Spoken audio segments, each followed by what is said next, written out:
Tell me where do I go? Tell me where do I take us? Your heart is starting to slow. May the water be safe. As I dive in, bloodstains washing underneath the waves. I'll be reaching out to keep you safe. As we fall, I can't hold on much longer. We're drifting down to the other side. Try to pull us under. Keep holding out for the other side.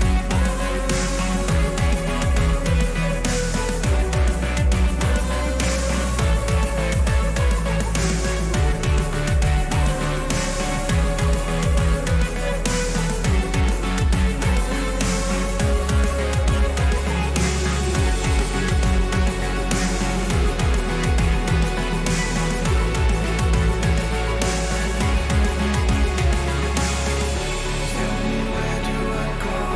Tell me where do I take? Where do I go? Tell me where do I take? Your heart is starting to slow. May the water be safe. Where do I go? Tell me where do I go? Where do I go? Tell me where do I take? Tell me where do I go? Tell me where do I take? Your heart is starting to slow. May the water be safe.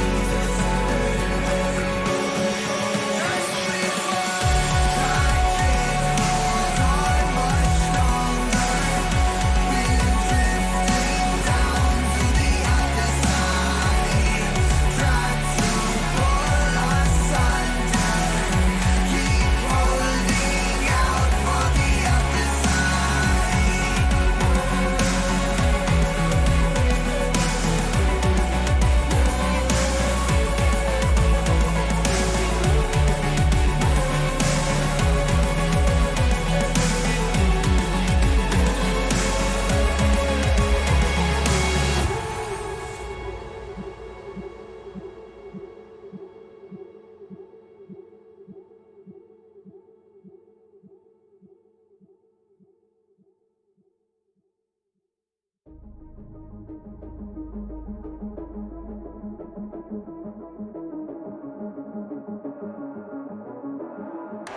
Welcome to the world, no heroes and villains. Welcome to the war, we've only begun. So pick up your weapon and face it.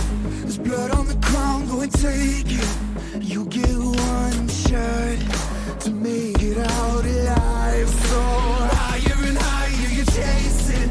It's deep in your bones, go and take it. This is your moment.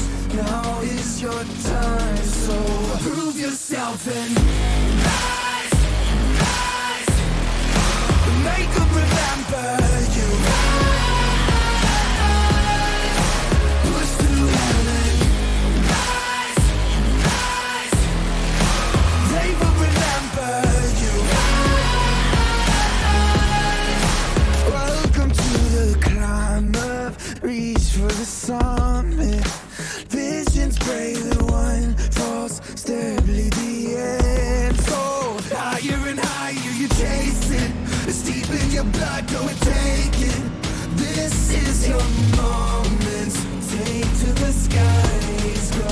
Prove yourself and rise, rise. Make them remember you.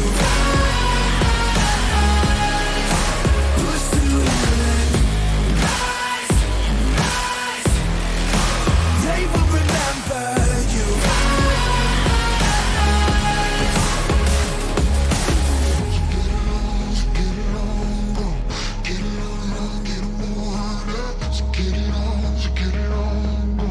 Get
Welcome, everybody, to another night of VCS action here on VCS English. My name is Carrick. With me is the lovely Marbinogi and the intelligent Rebel Fox. How are the both of you tonight?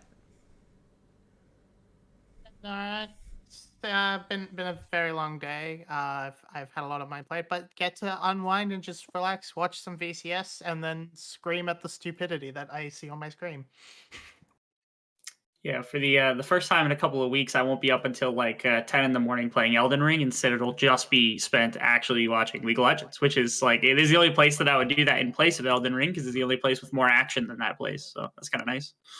I'm glad. Yeah, I was going to say, look, it takes a lot to get me away from Elden Ring, but VCS can do it. So we want to get straight into sort of talking about our teams because we have Burst Sky taking on Flash for our first series tonight. Two teams on very different trajectories, and I know, Rebel, you have something you want to say about Flash. Yeah, my problem with Flash currently at the moment is while they're sitting at 2-2, which is better than some teams inside of the league, some teams that we'll get to see today, I still think that they're having roster problems. Their roster problems being that they're trying to figure out which roster is actually going to be solidified and running. I remember having Jensen go on a couple of months ago. He was a really big kind of proponent for them being like, yeah, let's just throw in a bunch of players and see what sticks for next split. We're in next split. This is now next split. This is now the MSI qualification split. This is now preparation for summer qualification split. You cannot be messing around with your roster as much as they are. Between this and C Games, they've tried almost every iteration of the 5 members that they've got between their mid, top, and jungle combinations. Please set 3 players so that you can actually work them together because they're very talented players. Because the alternative to that is that all 5 of them are bad. And I am certain that that is not the case. So I will say, I think No-Go isn't registered on the C Games roster, so he can't actually play, which is why you get the weird double jungle setup. But that does raise the question of where Marcus, where he goes. Where is he? What happened to him? I have no idea. And it's a shame they can't actually run No-Go, because he's actually been a really insane mid laner. Because within the split, and this works on BTS as well, that both No-Go and Glory statistically are pretty much top 3 across all the stats that matter. And the person they're sharing it with is Jane, who is 4-0, 100% win rate, and that's all he's played. It's pretty insane. And these other players have losing records, and they're still putting up great numbers. Well, on the topic of losing records, BTS Marby, we had a cast together when we had to watch this team, and I think both of us walked away damaged emotionally. What is going on with Sky? I can only assume, and this is pretty much pure copium from me, that they are taking C Games so much more seriously and actually taking the weekends off. And that weekend just unfortunately falls onto VCS. Because otherwise they're playing 7 days a week. That kind of sucks. That's true. So that's my hope. And that once C Games is all done and sorted over the next couple of weeks, we will see them pick up, and it'll probably be too late to save the split, but it'll show that, okay, it's just this one time. In summer, we won't have to worry about them.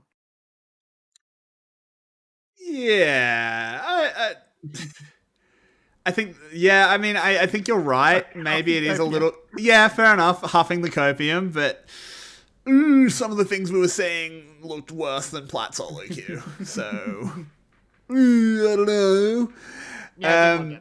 In terms of the matchup between these two teams, I mean, standings-wise, they're fairly close to each other. Team Flash is just 1 series ahead at the moment, so hardly a million miles between these two teams. Rebel, how do you think these two teams actually match up, and who do you favour?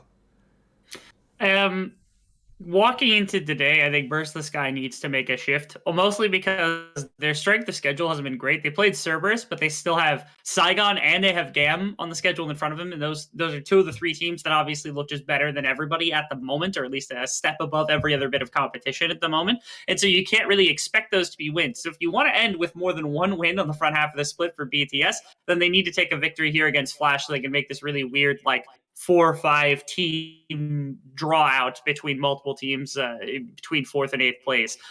Today, my focus for this team, again, is trying to get back to basics, trying to get back to, can they actually get the players to be doing things that they were doing in the previous split that really gave them a bunch of success? Whether it's, Drakthar being able to gank early, whether it's Glory having a little bit better success, whether it's Amine, who I think has actually been a little bit quiet during the course of the split, going back to normal. For Flash, I think my diagnosis is I really just want to see them rock a roster that they're comfortable with, because obviously No-Go needs to be here. And then it's a question of which jungler are you going to be starting between Dante and Ikigai. I still prefer Ikigai over Dante, but honestly, I don't care. Just make a decision and go for it at this point. Sorry about that. You did just hear a little bit of Vietnamese. That's just me fixing some things up on the technical side. Marby, what's your input on this particular matchup?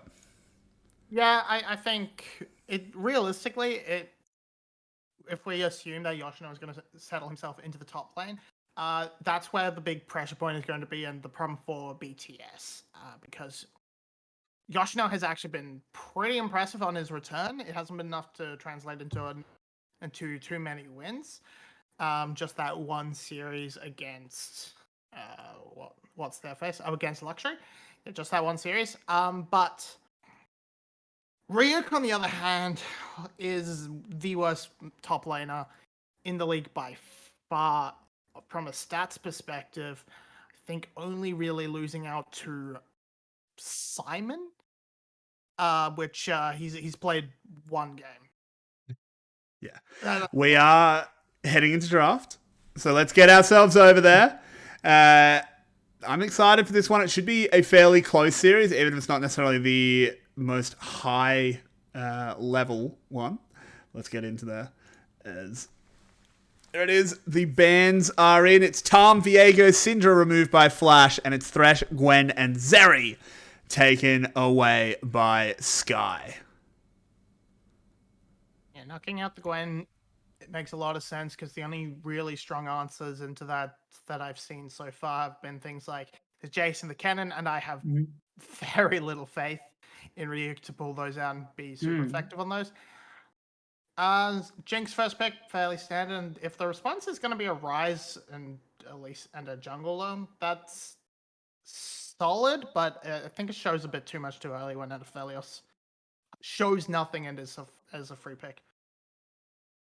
It's a matter of, I think Lee Sin was a pretty solid giveaway. Any jungler inside of the VCS seems like they can rock quite a bit better on that jungler than anything else. So the take of Jinx is quite nice. Okay, hey, we get some Ahri gameplay. That's nice to see. And it doesn't matter anyway, Mobby, because the Aphelios slips to R3, but we're going to be taking it there anyway. It just doesn't matter, apparently. Instead, wanting to get their hands on a little bit more priority with, I suppose, the Rise and the Lee Sin. You can't let Lee Sin through, because then Ikigai gets it. So it goes into the hands of Drakthar, making sure the Rise comes into their pockets. And the trade-off, of course, being the Ahri that supposedly, in this case, alongside the Xin Zhao, actually could do some really significant damage into Burst the Sky. If it's able to control a bunch of mid lane, I'm kind of looking forward to that. It's Team Flash kind of attacking the mid-jungle combination from Burst the Sky.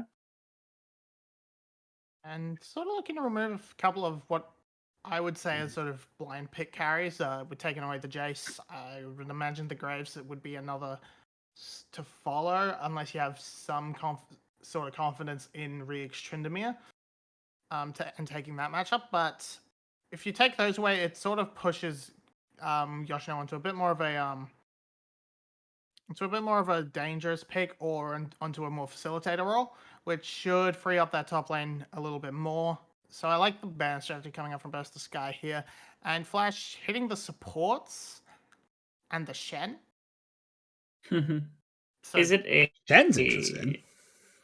Yeah. So there's something going on we don't know about, I would assume, because Shen is not really a big pick anywhere. We saw one game in the LCS, I believe. Okay. But my thought Camille at first was makes sense. actually that, yeah, precisely. Yeah, Yes, I mean, Camille answers all right.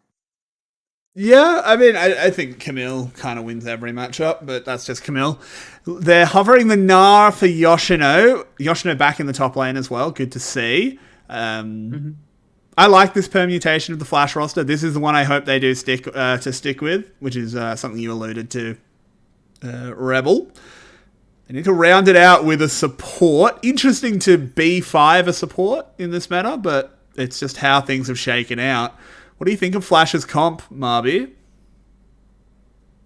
I don't like Gnar, but I would never like Gnar. I do like Braum. I was just about to suggest it. How dare you beat me to Adate, but because I think you sort of run into, if you run in that disengage situation, you can play a very nice kite back composition with what Flash has. And there's not too much hard engage unless this Rakan gets locked in that you have to really worry about, and the Braum is more than enough to keep it at a disengage. Vietnamese cow series. Cow. Wow. Would you look at that? Cow series. Very cow Came out series. of nowhere for us. Huh. Rebel, what do you think of what Sky's put together now that we can see the whole picture? It's a lot of dive, and I don't mind it at all. There's a bunch of threat from Team Flash to go for pure team fighting. Like you combination of like Ari Zinzao's good at it, Nar's good at it when he's got the full Nar bar, and there's a Jinx behind it, especially when Slater's piloting. You always have that fear. So to me, it's actually more about getting your own kind of threat going when it comes to divers, and then obviously setting up side lanes, because I think they're better at side laning as the game goes on with the Rise and the Camille as well. So I don't know that Burst the Sky wants to take a full 5-on-5. This feels more complex from the Burst the Sky side, but I'm okay with that. I think this is something that they should be comfortable on. Fair. Yeah, I Go ahead, feel Bobby. Sky absolutely have the ability to team fight if they get ahead. There is a small possibility of the front line just getting too far away from the short range damage dealers. But other than that, I think it's a fairly cohesive comp. But I'm yet to see BTS actually show up for this tournament. So I'm just gonna give this to Flash off of that. Because comp-wise, it's only a very small advantage I would give to BTS, and that's purely because Gnar is only half a champion. Fair enough. Rebel, which way are you going? Do you agree with Marby? Yeah, I'm leaning to Flash, actually, in a victory here. I like their composition quite a bit more. I think it's easier to work with. I think this roster together, the way that it should fit, actually works out pretty well, unless Drakthar really, really kicks things off on the top side of the map. Which is always possible, but we do see Summoner's Rift on our screen, which means we'll be saying goodbye to Marby for now. It's going to be myself and Rebel bringing you all the action here on Summoner's Rift. Let's get on into it as they roll on out. And Rebel, BTS, they have a lot to prove to me.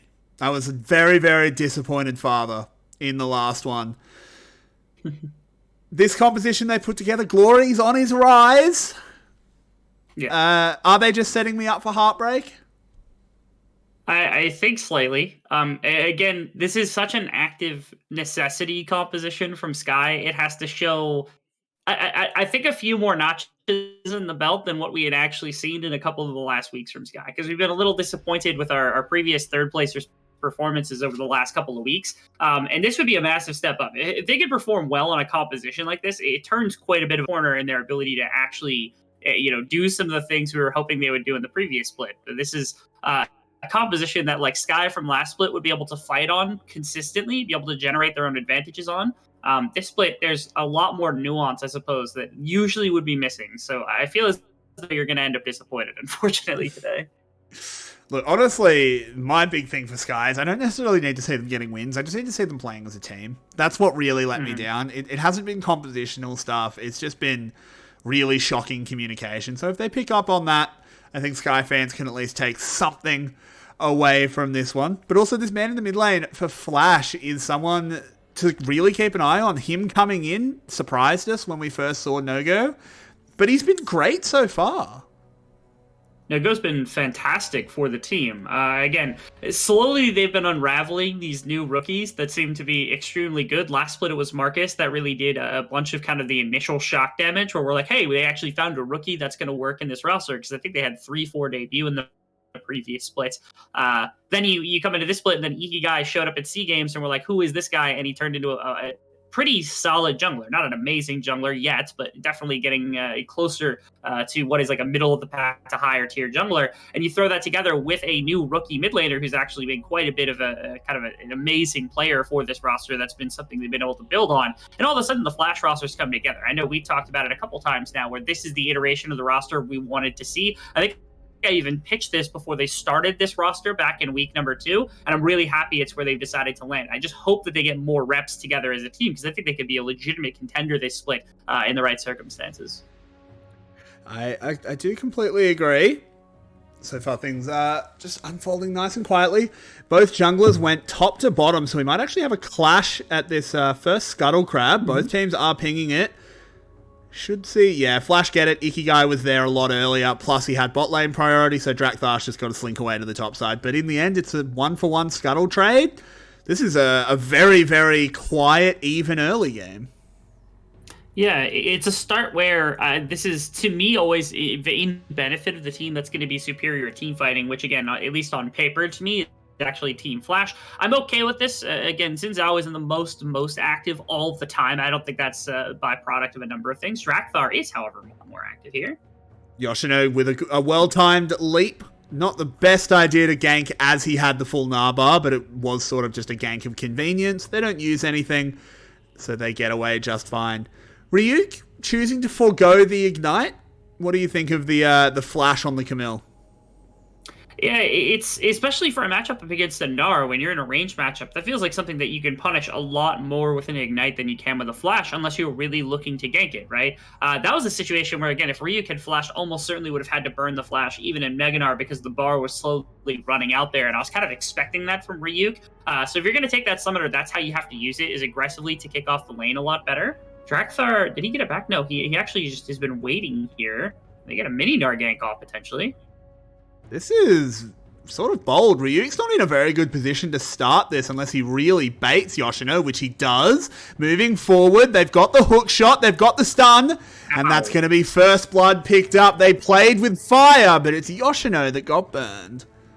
Yeah, Yoshino made a very strange decision with the Flash right there, going up above. I think thinking that he wasn't going to get out in that situation because the Q had never actually come out from Drak'Thar. So good job holding that ability. And it's a nice bait from Ryu, because you can see that was a legitimate trading pattern with the enhanced Q being burnt, the W shield being used into the grass proc, kind of just canceling out all the damage from Yoshino. And right there was the questionable Flash, thinking maybe he had the damage. I know he was in a pretty rough situation, but that felt unnecessary. If you think you're going to die, you probably just save the summoner spell, and if you think you can get out, you definitely flash to your tower. I think the real tragedy here is that he used that flash, and Drak'Thar and Ryuk didn't use one at all. He just gets ganked again. They're just going to come back, and they've got 2 summoners ready to go.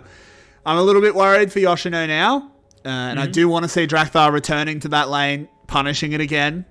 Let's see. Obviously, he's got plenty of time to do so. As that's a big wave to push into the tower. What happened to Sky's bot lane? That's a horrible back timing. That's a great question. Again, the amount of time that Drak'Thar spent on top side of the map, I'm guessing what happened was as a response to effectively ganking and then leaving, then re-ganking, and then having saw that gave them so much time to be able to set up wave pressure. They might have been expecting for Drak'Thar to actually be on bottom side, but when he showed back on top side, they had more than enough time. That was solid from Yoshino. I don't know what he does with that little movement, because he actually blocked quite a bit of the health bar from Ryuk, and there's not much sustained in the Camille quite yet, but it doesn't end up meaning anything, because all he does is he sits there, collects the top wave that got shoved in from Yoshino. There's no teleport to come back and immediately start punishing Ryuk under his own tower. And the bottom side, I guess, again, off the rebound of that massive wave on bottom side, after it bounced off their tower and they were able to collect the remnants of it, we're able to walk right back into river, because the back timing had come through from Slater and Artie after they pushed that wave in. So punishing that timer, I don't know how many minions they ended up losing, but definitely I think worthwhile to grab that dragon out. Yeah, I mean, one day the scoreboard will return from the war.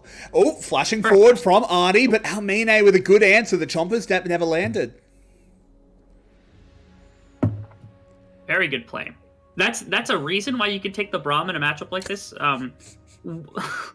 Got him. It's actually a fair amount of skill expression you can usually show on the Alistar versus the Braum matchup, because this isn't usually particularly good. Mostly because, again, you throw up the shield as Braum, and honestly, like, it doesn't matter whether Elio full CC locks you. You just throw an auto attack, you threw a Q against the Alistar, and if the level 6 isn't there quite yet, or if the ultimate isn't available, usually the Alistar doesn't feel great. It's another matchup where it's like, okay, the more aggressive you play as the Alistar, the more punished that you feel. It's the same with, Nautilus into Leona, or Leona into Alistar into Braum, whatever the situation might be. For sure. Someone who hasn't really had much to say so far is Ikigai, a little bit behind the tempo. Stealing away a Raptor camp here, not too bad. Hopefully he hits 6 off this. He does. So he's equal on levels with Drakthar. But it's 8 minutes, which means it's Herald time. And Flash has no interest in their bot lane coming up. The support's even still there.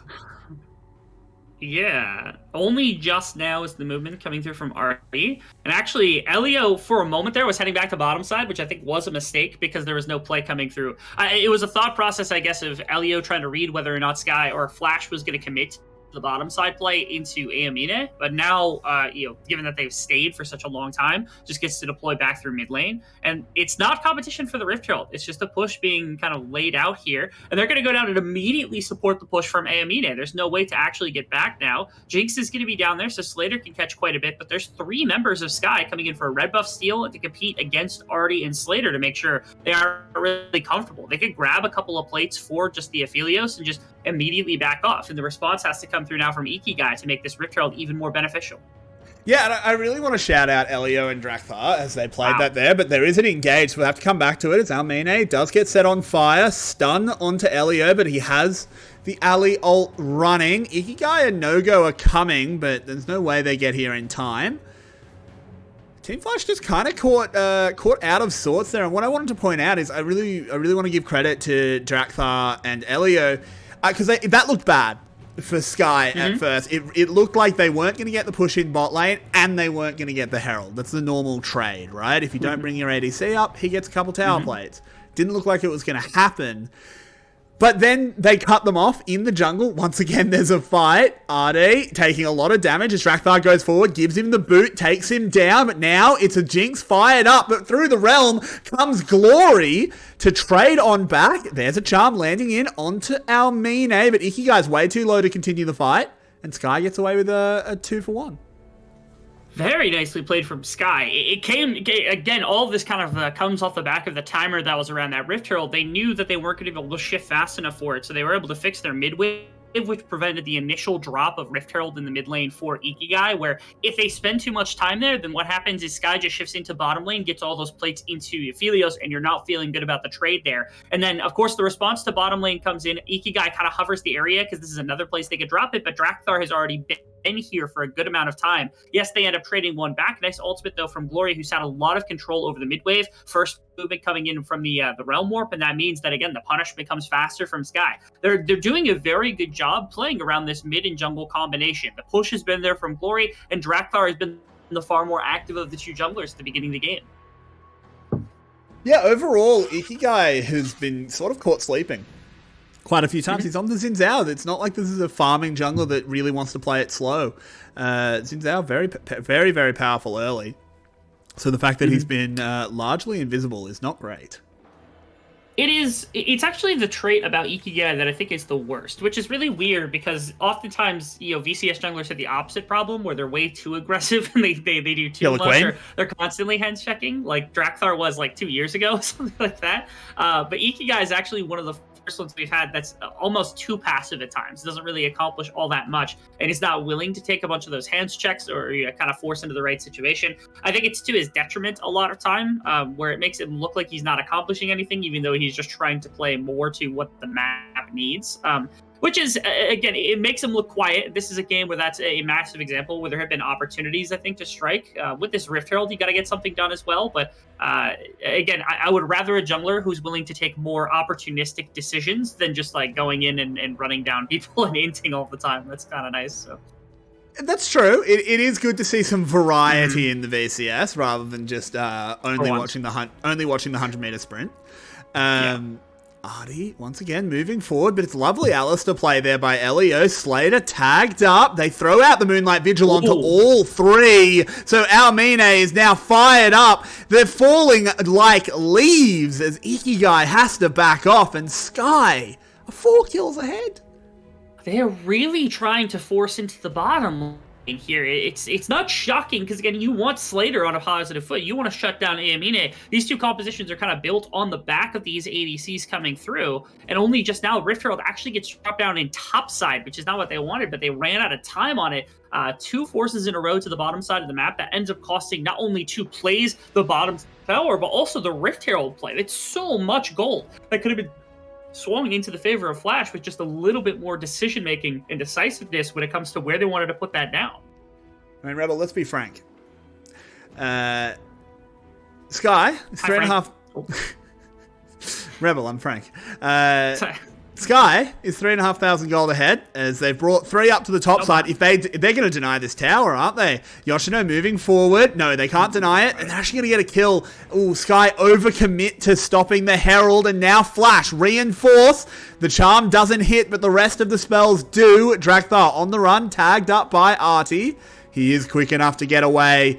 Little bit of a silly one there by Sky.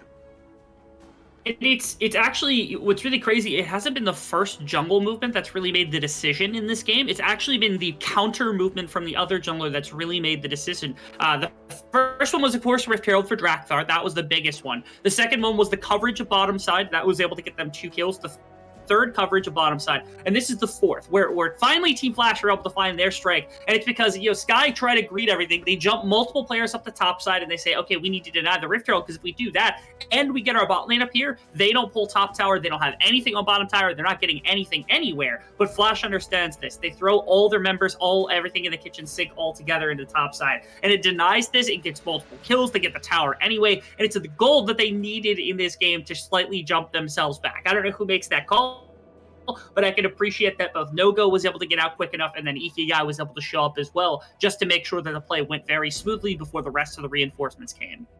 Yeah, I completely agree. Yoshino also hit a really lovely Gnar that connected maybe the frame after the invulnerability of the Hextech Ultimatum ended from Ryuk.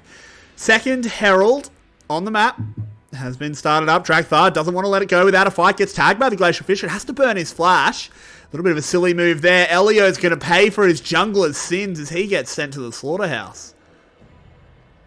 Oh, really close. I guess it was a little strange of a decision coming out from Sky, just because they don't have teleport on Ryuk. He wasn't anywhere near the area, and they end up, I don't know, maybe they didn't think enough members of Team Flash were there, but it's another kind of big mistake from Sky, which cost them a fair amount. No-Go really coming close to finding a pick. I feel like neither team should be wanting to fight this right now if they wanted to. Yeah, I mean, if you hit a charm, you can go off it. Drakthar goes all the way in, gets the kill.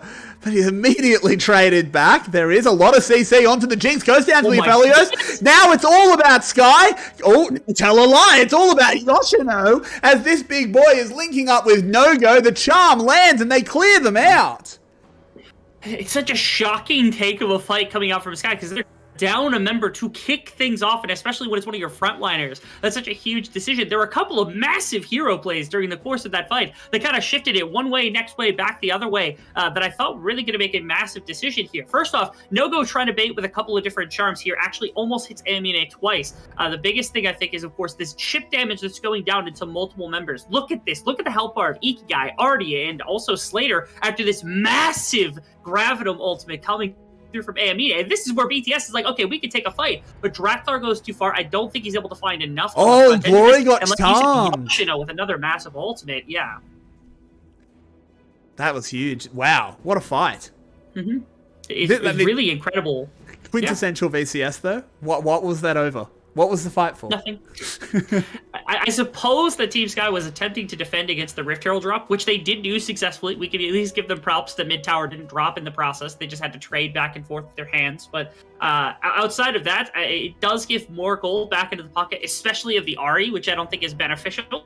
The Rift Herald's still going to get dropped down because obviously they get to redeploy on the map, do the exact same thing over again. And that's going to force down mid tower and first line on the Dragon as well, which is, to me, just Team Flash putting their foot down and saying, you're going to be able to force here. There's no team fight to come through from Sky to be able to match at this time.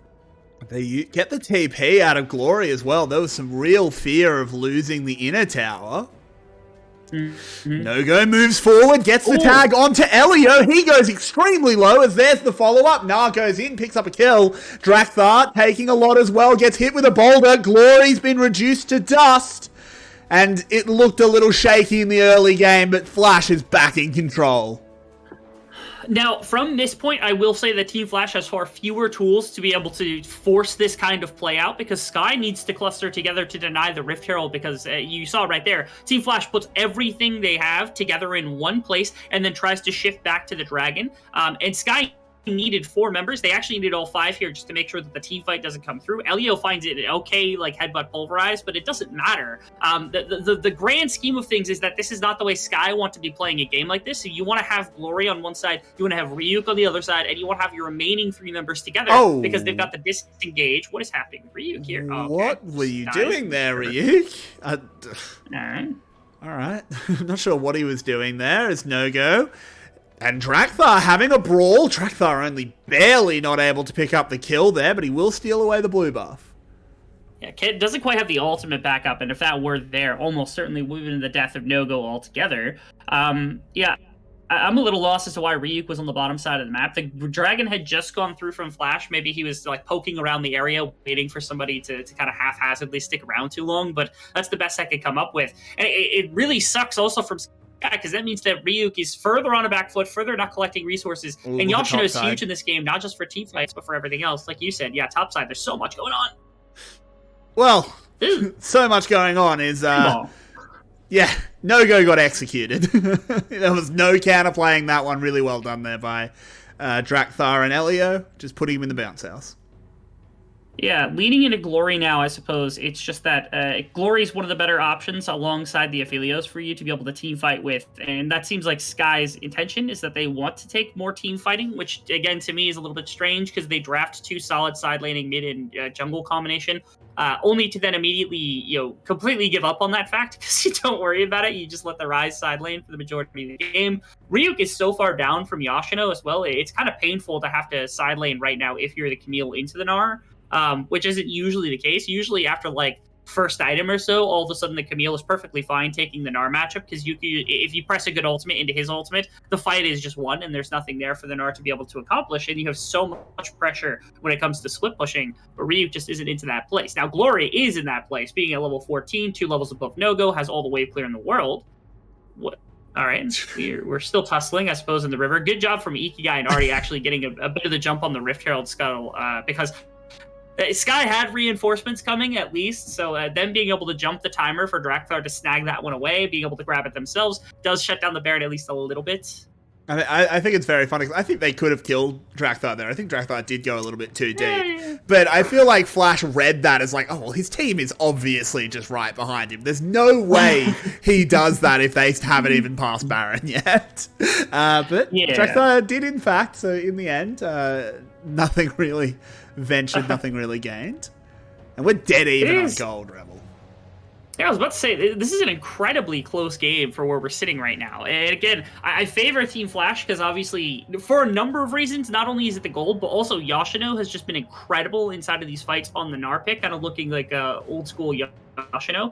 The defensive mid tower is here for a couple of members of Sky. Good on them to be able to use that realm warp effectively to deny Team Flash any further push in the mid lane, because you don't want to cede that control. You don't want to cede Team Flash more ability to kind of deny you the soul point if you're Sky. That's pretty important for what is effectively the next couple of minutes, although Team Flash might just sit here and wait for it. They've got so many ways to kind of bait. Ikigai can disengage, Ahri can disengage, you got Ahri Charm to work with. There's a number of tools that make this so easy. Oh! Yeah, they throw everything at Glory, but Rise is pretty tanky. He lives. Ikigai goes in as well, but they still don't get him, but they do get the tower. Yeah, forcing right there. I actually really appreciate the dive that comes through, because if BTS doesn't kind of backpedal right there, then immediately they lose a member of their team. The Rise goes down, and that means there's nothing else to be had in a fight like that. You probably just have to even seed mid-inner tower potentially coming in, or mid-inhibitor tower. Instead, they decide not to do that. Now they can't. The flash forward into the charm. The wind becomes lightning, finds it as well, and this may well be a huge fight coming out of absolutely nowhere. Why did 2 members of Sky just die? I'm kind of lost why they were pushing back up mid lane. I understand the prospect of wanting to push a mid lane out, but again, with what is available on the map, I guess Ryuk has actually been set up to split push very effectively. Glory had teleported back top lane as well, so you are not really in a place to be contesting at all in the mid lane whatsoever, and that might just give Flash the ability to grab up this Baron. The teleports in, so they're going to have a challenge. No jungler. Drakthar's still dead. This should be fairly easy for Flash. They do pick up the Baron. Can they actually navigate their way out of the fight? Glory's the first target. He falls immediately. Artie doesn't even go down. I'm a disappointed dad again, Rebel. They're my fail sons.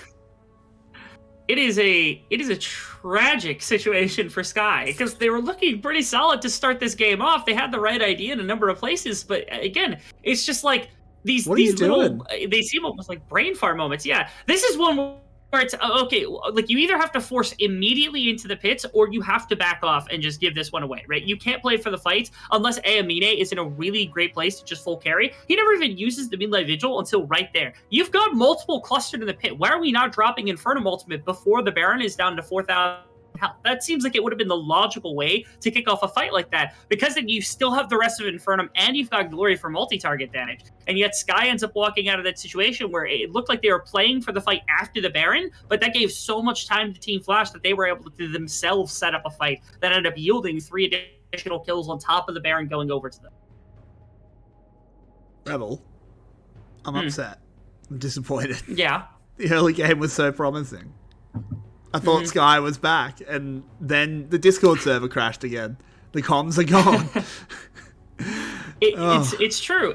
It's such weird mistakes coming out from the team, because again, it's stuff that, like, in the previous split we didn't see a lot of that, right? Like they were one of our better teams about not making boneheaded decisions and making better decisions than other teams. And this split, that, or at least this game, that has really just not been the case. They've been found out on a number of places or a number of plays that they just, like, they shouldn't have been anywhere near where they were at. They shouldn't have been pickable. They shouldn't have been in bad positions, and yet there they were in bad positions one way or another. It's something systematic that's causing this, because again, these are players that know how to play a different style where they don't actually succumb to things like this. So it's a little strange to be seeing them fall victim to a lot of the mistakes that they had in previous splits, especially after what we saw from a very progressive winter. Yeah, 100%. Now, the base is broken. It's the first inhib will fall. Sky not making any real attempt to defend it, and I think that's the correct decision. Yep. Still a long time before any Dragon Soul is on the table, so Sky technically still have a chance to play for scaling. They do have a Rise and an Aphelios compared to just a Jinx. You know? I don't think Ahri scales quite as hard as Rise. To say the least. But yeah, like, maybe a long game is a way out for them, but they're definitely not in a great position right now. The position that they're stuck in, however, is that they have to be able to contest against this Ahri, who's now on full Rabadons, which is a bit of a strange buy at number 2 for No-Go. But if he's got the gold for it, he's got the gold for it. It has the Dark Seal as well, which means the Magi is going to get stacked up. And that just means that No-Go is this complete menace. If he lands a Charm and gets an Everfrost onto somebody, they die. And that's an execute, the ultimate comes out, and you just wait for another rotation, and you can jump right back in. But the only person that needs to die is Aamine. It doesn't matter if anybody else... I guess Glory can carry a fight as well, but I feel like the damage has to be done for Glory to do so, especially on this, like, tanky Rise build. And so now I guess I'm in a position where Aamine is the one person you need to kill. He's on 3-item of Aphelios, and No-Go's job is to do that. So in this, like, mid-game fighting, in this mid-game possibility for both sides, that is the interaction I'm waiting for, is to see whether or not No-Go can get on top of Aamine, because if he can, the fight is just dead in the water immediately for Sky. Yeah, they're going to use the realm warp, so they're going to try and get something done. It's just Elio going in. He gets onto Slater, but there's just an immediate flash away. Now Ryuk goes in. Hextech Ultimatum will lock down the Jinx for just a moment, but she's able to go gold. They're defending Slater. He lives for so long. Almine has to Gale Force forward to finally finish him off. Now that he falls victim to no-go. Glory's very tanky, but this tank rise doesn't do that much damage. No-Go gets the double. They just immediately rip a teleport over to the mid lane, and that's just going to be game one. Triple kill for No-Go, in fact. Fantastic RA performance. Yeah, again, the beginning was a little slow for Team Flash, but again, Sky eventually kind of lost the game themselves. They were given the opportunity to get out of this beginning of the game with an advantage, to be able to take it like kind of plays that are going to be yielding something positive for themselves. And I had a number of situations at the beginning where I'm like, okay, Sky actually made solid reads on things, only for them to then throw so much away on the back of bad decision making. It's really unfortunate. To me, it's Sky, and they've upset, again, like you said, I think we're upset parents right now with what is happening with Sky, but I also love the fact that Team Flash is able to punish that kind of thing. To me, it speaks a lot more volume. Sky is somebody who can regress and have bad times like that, and I'm okay with it. But the fact that Flash is back in pretty generic fashion to be able to, they come from one win in the previous split. They've now tripled that number here in this split, and they're punishing a pretty decently veteran squad at this point when it comes to decision making. Bodes very well in their book, in my mind. Fair enough. We will be back in just a little bit for game 2 to see if Flash can round it out or if VCS will have a little bit of redemption. Don't go anywhere, guys. We'll be back in about 7 minutes here on VCS English.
Tell me where do I go? Tell me where do I take us?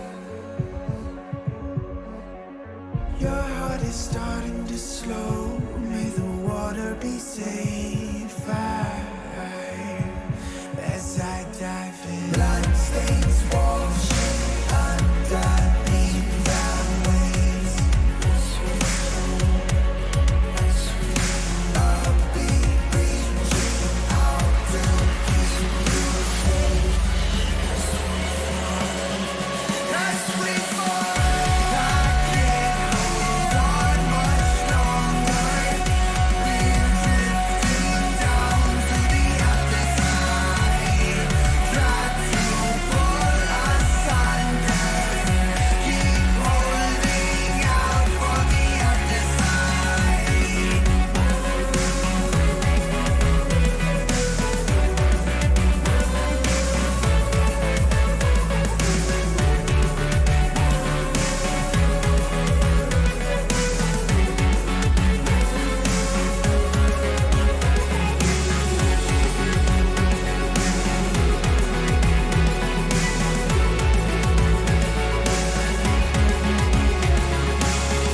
Tell me where do I go?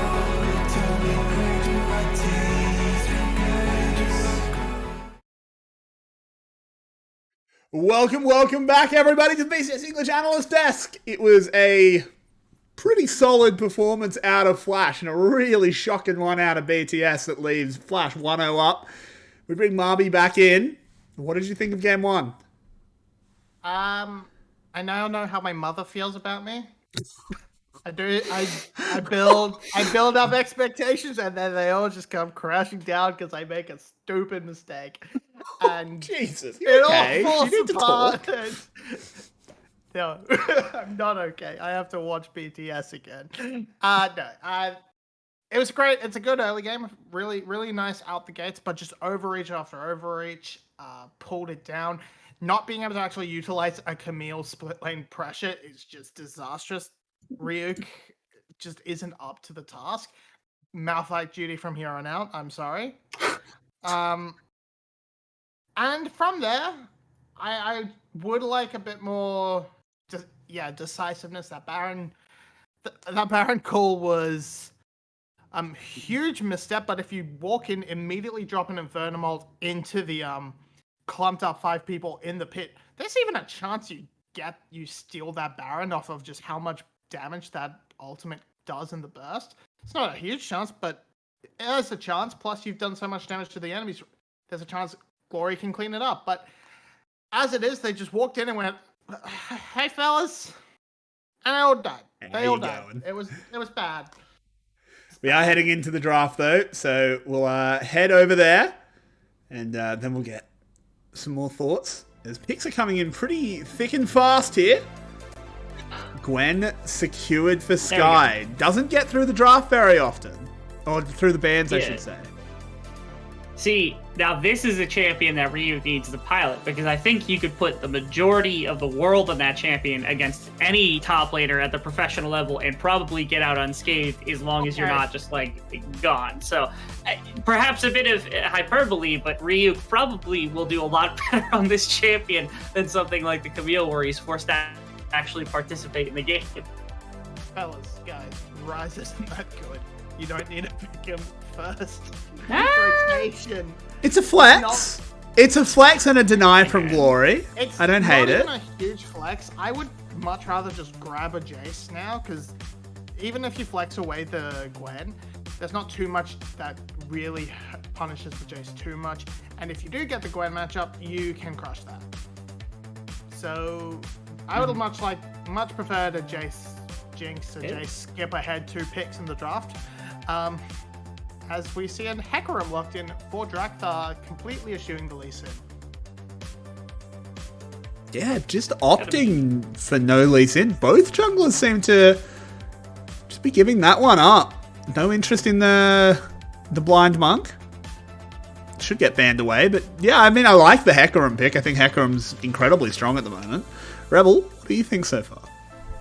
This is an incredibly dramatic shift, I think, for Burst the Sky, because they've gone to full team fight prowess, right? Like, you throw Gwen into a team fight, especially on a flank, she's insane. You throw Hecarim into that situation, you still have a pretty good amount of early pressure from Drakthar as well if you start ganking.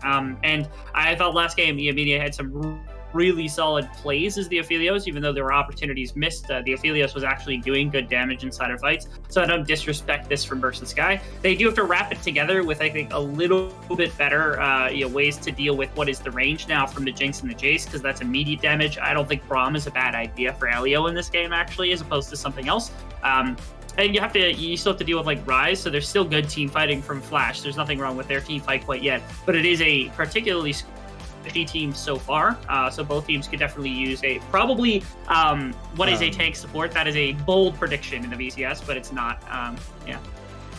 Oh, there. I think they might have hit the next bit on the overlay a little bit early there. Got a bit confused. Ari and Zinzao are going to be the band. Makes sense. Target Glory and target Ikigai. Ikigai's being pushed down a fair bit. We're going to have to see him sort of take on a very different look from junglers that he's played. Yeah, Volibear. That'd be interesting. Volibear's making its rise in other regions, in particular the LPL, so that might be a good option for them here. They're going to save it for last pick. If I'm Burst the Sky, I want to see Orianna picked up, just pick up the moment the horse, blink into that team fight. And then the Braum is also a good option. My initial thought was just the Yuumi as well and supercharge the horse. Plus it stops Elio throwing himself into harm's way, like he was insistent on doing last game. But Zillion also fits the color scheme, and that's really... Oh, they've already destroyed it. Zillion fits the color scheme. Is the color scheme blue? Blue, but they've just ruined it with the Leona. Yeah, they did. I was going to say, I don't think Xerath is actually a bot option either, because you can challenge Jinx and Rise and Jace also blue. Distance without doing anything. Also blue fits the composition pretty well. So if they wanted to run support Zillion and Xerath mid lane, that would have been an angle, but unfortunately, that's gone by the wayside pretty hard here. Okay, there were a lot of champions that got hovered right there. The LeBlanc, I think, is the one I perhaps like the least, but here we are. That's this guy hates me because I lay out a very solid team fight, well-crafted composition, and we go, no, Leona LeBlanc. These champs do nothing to help our composition. I mean, Leona's engage. It's a dive buddy. I mean, I don't hate. It's an Elio Leona. You have to remember. That's true. That is a fair point. But I mean, look, I don't hate Leona on principle. I think she's fine. She's boring, but it's fine. The LeBlanc, I don't understand. I'm going to need one of you to explain that to me at some point. Maybe you'll have time when we're in game, Rebel. But we've talked a bit about the Sky comp. Marby, what are your thoughts on the Flash comp?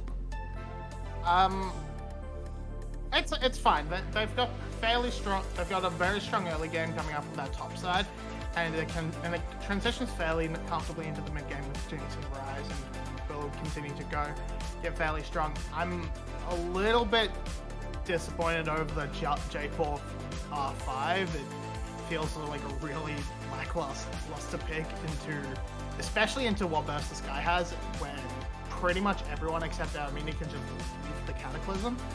So I was hoping for something a bit better out of the jungle, but overall, I think strong early game and transitions very comfortably, and is effective at all stages of the game. So Flash.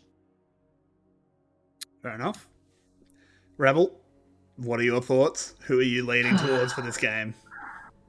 Flash's composition, definitely, again, it's to me the easier one to attempt to play, although I think BTS's comp has a lot of strength going for it. I have a number of things I would have preferred in the mid lane over top of the LeBlanc, and again, we'll get a chance to talk about that in game. But they have a winning recipe. I think their top lane is doing okay. I think Drakthar is in a position to make a massive effect to make sure that the Gwen gets going and that Yashino is shut down.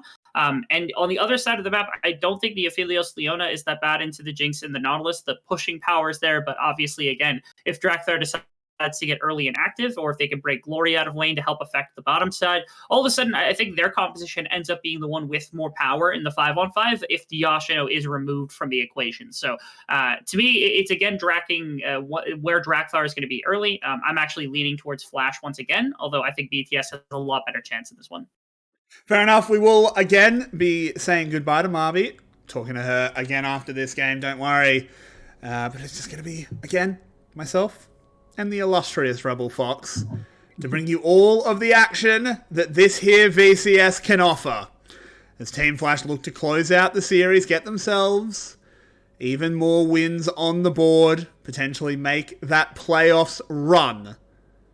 It's going to start with a little bit of a head poking into the jungle, but it's not going to be a full invade.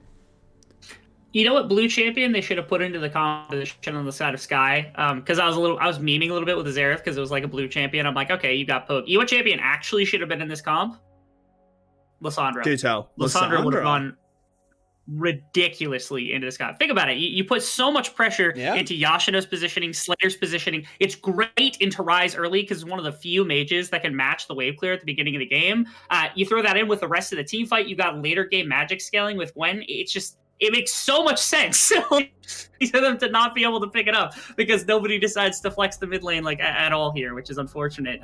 The selection of LeBlanc into Rise is strange because I know this matchup started to flip back to LeBlanc before she started to fall a little bit out of favor, and the Rise has maintained his progress in this. But it's still a champion that I think if you're able to space correctly, if you play it correctly, it's good for the LeBlanc at the beginning of the game. You just don't have the wave control that you need to really make the impact that I think that you'd want from Glory in a game like this. I think one thing that Glory does have going for him is there's a serious lack of snap CC to actually punish him when he W's forward. I think pretty much every piece of CC, he'll at least be able to W back before it hits him. Rise W, you should have time to at least press W before you might get rooted on your pad, but you're probably over a wall, you're okay. Same for Nautical Assault. So as long as you're not in range of a dredge line, you should be okay. So he might be able to run amok. But yeah, he definitely needs to show why he's gone towards the LeBlanc here.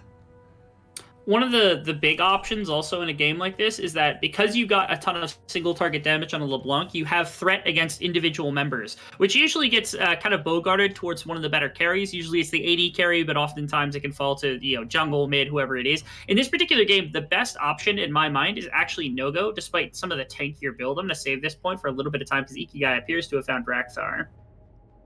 Yeah, he doesn't actually want the fight, seemingly. Just wants to get a ward down. Should have his EQ to get away if things go in. He's, yeah, it's a Gromp fight. And it doesn't look like Drakthar backs himself in it. Well, and I can't blame him. Both lanes currently heavily in favor of Flash. The Jace just walks past Gwen. Yeah, I think he gets the Gromp. I think he gets it. I think he gets it as well. Yeah, Noko and Yashiro are right there. They literally were able to leave their lane, walk over to the blue buff, and stand by Ikigai in the time that it took either one of them to get punished. So that's a pretty big one, I think, to come out. So that's rather nice. Again, that's playing around Ikigai, and I can appreciate that the team has been able to acclimate to this playstyle a little bit better. Every time I see Flash, they appear to get better, which is a rather nice thing to see for a team that's so young. Yeah. On the bottom side, it is the other side of the story, though. As Sky have managed to get the early shove. Drakthar here as well. Well spotted out, so Flash playing very respectfully. No early mistakes being made. Easy enough. Yeah, I want to return to this point about mid lane, which is that if LeBlanc decides to eviscerate Rise from the comp, they only have damage left. They don't have magic damage. It's just physical damage left. So if you want to index really heavily into armor on most of the champions in this composition, it will be on Glory to force that, but it is entirely possible that if you see that type of build path coming through, it's because the intention is that Glory is able to remove the Rise from the equation. And if you can do that, then all of a sudden these champions do lose quite a bit of effect. You don't necessarily have to shut out the Jace the way that you would have before. You don't have to shut out Slater because if they build armor, it's just Ikigai. Oh, that's not how you do that. I appreciate the attempt, but I appreciate the attempt, but at the same time, like, that's just a raw mechanical mistake. Like, I can EQ Flash. In fairness, doing it straight forward is a lot harder than trying to do it to the side. Like, if you're trying to do it to the side, it's so much easier to be able to see where you are in the EQ, whereas at the end, you're trying to get so much distance that it's so hard to, like, EQ, get the max distance that you can, then flash. It's not like a Shen taunt flash where, like, it doesn't matter all that much. So it's a tough mechanic, but yeah, he's a professional. Like, the expectation is that you can hit that kind of thing. So a little bit rough for Ikigai right there. I guess not the worst situation ever, because the ghost has actually been burned by Ryuk. I'm not sure if he used it just then. He might have in panic. Wouldn't blame him. But it is down. But now Drakthar having a visit up to the top side. Yoshino still with Flash. Wait for it. But Ryuk has 6, so there's the needlework coming out. He knocks him away. Yoshino trying to flash to avoid getting knocked backwards, and he does it successfully. Good job, Yoshino. I am so confused about the pathing from Drakthar there. Why did he not walk from Tribrush directly up and then behind Yoshino? Why did he walk back into the river and then come back through the lane like that? Because it cut off so much of the angle that you could have used to push him back. And maybe the thought is just that like he's going to flash, and so you just needed the ability to access him faster, so he got burned, so there's some chance of that play coming through. But the wraparound still feels to me like the proper decision right there for Drakthar. So again, 2 top lane ganks on both sides, neither one of them working. Summoners are down at least on both sides. But in the meantime, it was the dragon taken from Flash. So ultimately, they're the ones who are the benefactors of everything that's happened. Yeah, but they are. I am very puzzled by Drakthar's decision making. Just the same as you. He is falling behind in CS as well. Has a whole jungle up to catch, so should be okay. Slater looking very comfortable in this lane on the Jinx. Overall, the gold is dead even, but Flash are looking very comfy. They are. And again, for a composition that's solid in the team fighting phase and solid in a lot of places, they're going to feel comfortable taking a little bit more of a quiet early game. This is, I think, been the niche that Team Flash has actually fallen themselves into, which is that their early game oftentimes isn't the most explosive or loud in most games. But they're comfortable kind of transitioning into a mid game as long as they're not down too much gold, which is the place to be, which is rare because oftentimes the VCS we have problems with our mid games, and it's our early games that look really good. So again, it's another way that Flash has kind of gone beyond, broke the mold, so to say, in this particular case. Bottom side, a little bit of action. Nothing yeah, crazy. It's just a bit of a trade. Elio doing well, get some damage down onto Slater, but nothing that's going to stick. Oh, hold on. You say that again? Elio? Elio doing well? Elio doing well. I'm not the one that hates Elio. That's Marby. I know. It's just you don't get to hear those words very often, to be quite honest. We don't get a lot of Elio support here. Not even that we hate him, it's just that we don't see Elio do that many great things, so we don't get to hear those words very often. Ugh. Not as a knock to Elio, because again, Elio's fine. Last split actually had a pretty solid split, but like again, we don't hear the words Elio did well. That was, I think, the first time I've heard somebody say it on cast. Particularly not on Leona. Look, I don't know if you were here when Elio was still Lisa, and every game we got the room jokes in with Lisa, you're tearing me apart. Because he was bad. He's improved a lot. We do have Rift Herald, though. This one should be pretty free for Sky. There's no real movement here from Flash. This is completely free. Yeah, good play. Ikigai is still poking around because there is the reinforce actually from Artie a lot faster, but they're not here quick enough. So that's, I think, the problem. They can go for a fight afterwards. They're going to look for Glory. Yeah, they kind of find him as there's the Hecarim. Hecarim just died and the Herald's not dead yet. Oh, Rebel, how has this happened? Oh, Gwen manages to secure it at the very least. Can they deny the eye? They can't. But they've just been cleaned off the map. 2 of them have fallen. Why did this end up being a fight? Now it's going to be a catch onto No-Go. Can they follow up? No, not quite. He gets out. This is a sloppy game. The fact that the smite wasn't able to come down and they weren't able to steal it is nothing but miraculous from Burst the Sky. In 100 years, you don't do that. Oh, okay, Drakthar's smite is down, so this is why they actually turned off. I understand a little bit more now. So that makes some sense. I don't know why his smite is down. But the smite is down, so that makes a little bit of sense. And good on Ryu to be able to salvage this. Not only the fight, being able to turn one at the beginning of this, solo but kill. Also to end up bringing down Artie, to snag the Rift Herald, and the solo kill during the course of everything. So there is that as well. Ugh. This game. Yeah, we have to have a fiesta every now and then. There's now a Realm Warp coming in. The bot lane from Sky in a lot of trouble as Ikigai flag and drags back over the wall. Does that really, really well. Slater should be able to get this first kill. Now he's moving on forward real quick. Throws out the rocket, but Elio is a good dodger. Gets on out of there, but Glory. Glory. Playing with our heartstrings. Enough of the bad decision making. Please, Sky. Cut that out. Good play into the bot side actually for Team Flash because they lean into a strength. They know the Rift Herald is in the back pocket of Ryuk, so the only place that's really inevitably going to go is top lane, and they're going to see it coming from a mile away if it is not going to be the case. And so they lean into the other side of the map. They say, okay, we're going to gang for Slater, we're going to gang for our Jinx. This is that solo kill from just a second ago. What happened with this? Oh, just okay. Why turn around? Okay, Yash. Little questionable on that one. I suppose he thought that he was going to die anyway with the Hecarim ultimate coming in. Oh, so he's just hang like, on a I can't minute. do it. Elio has been caught out. Can't use the E to get away. He misses the ultimate as well. There's that Elio Leona we know and love. Slater does have to flash to get the actual kill. And no minion wave here means our Mine should be fairly safe, but it's still a kill for a Jinx. It is. Not to mention more turret plates to be coming. Notice that Ryuk also is currently 2 plates into the top turret and has the Rift Herald in the back pocket. Yashino is going to get shoved up by he and Drakthar, and that is going to lead to what is likely first tower, unless there's further play on bottom side. But it's going to be traded with a dive. They use a teleport. Oh, the hot pot. Oh, no, it's awful. Oh, no. Wow. Oh, no.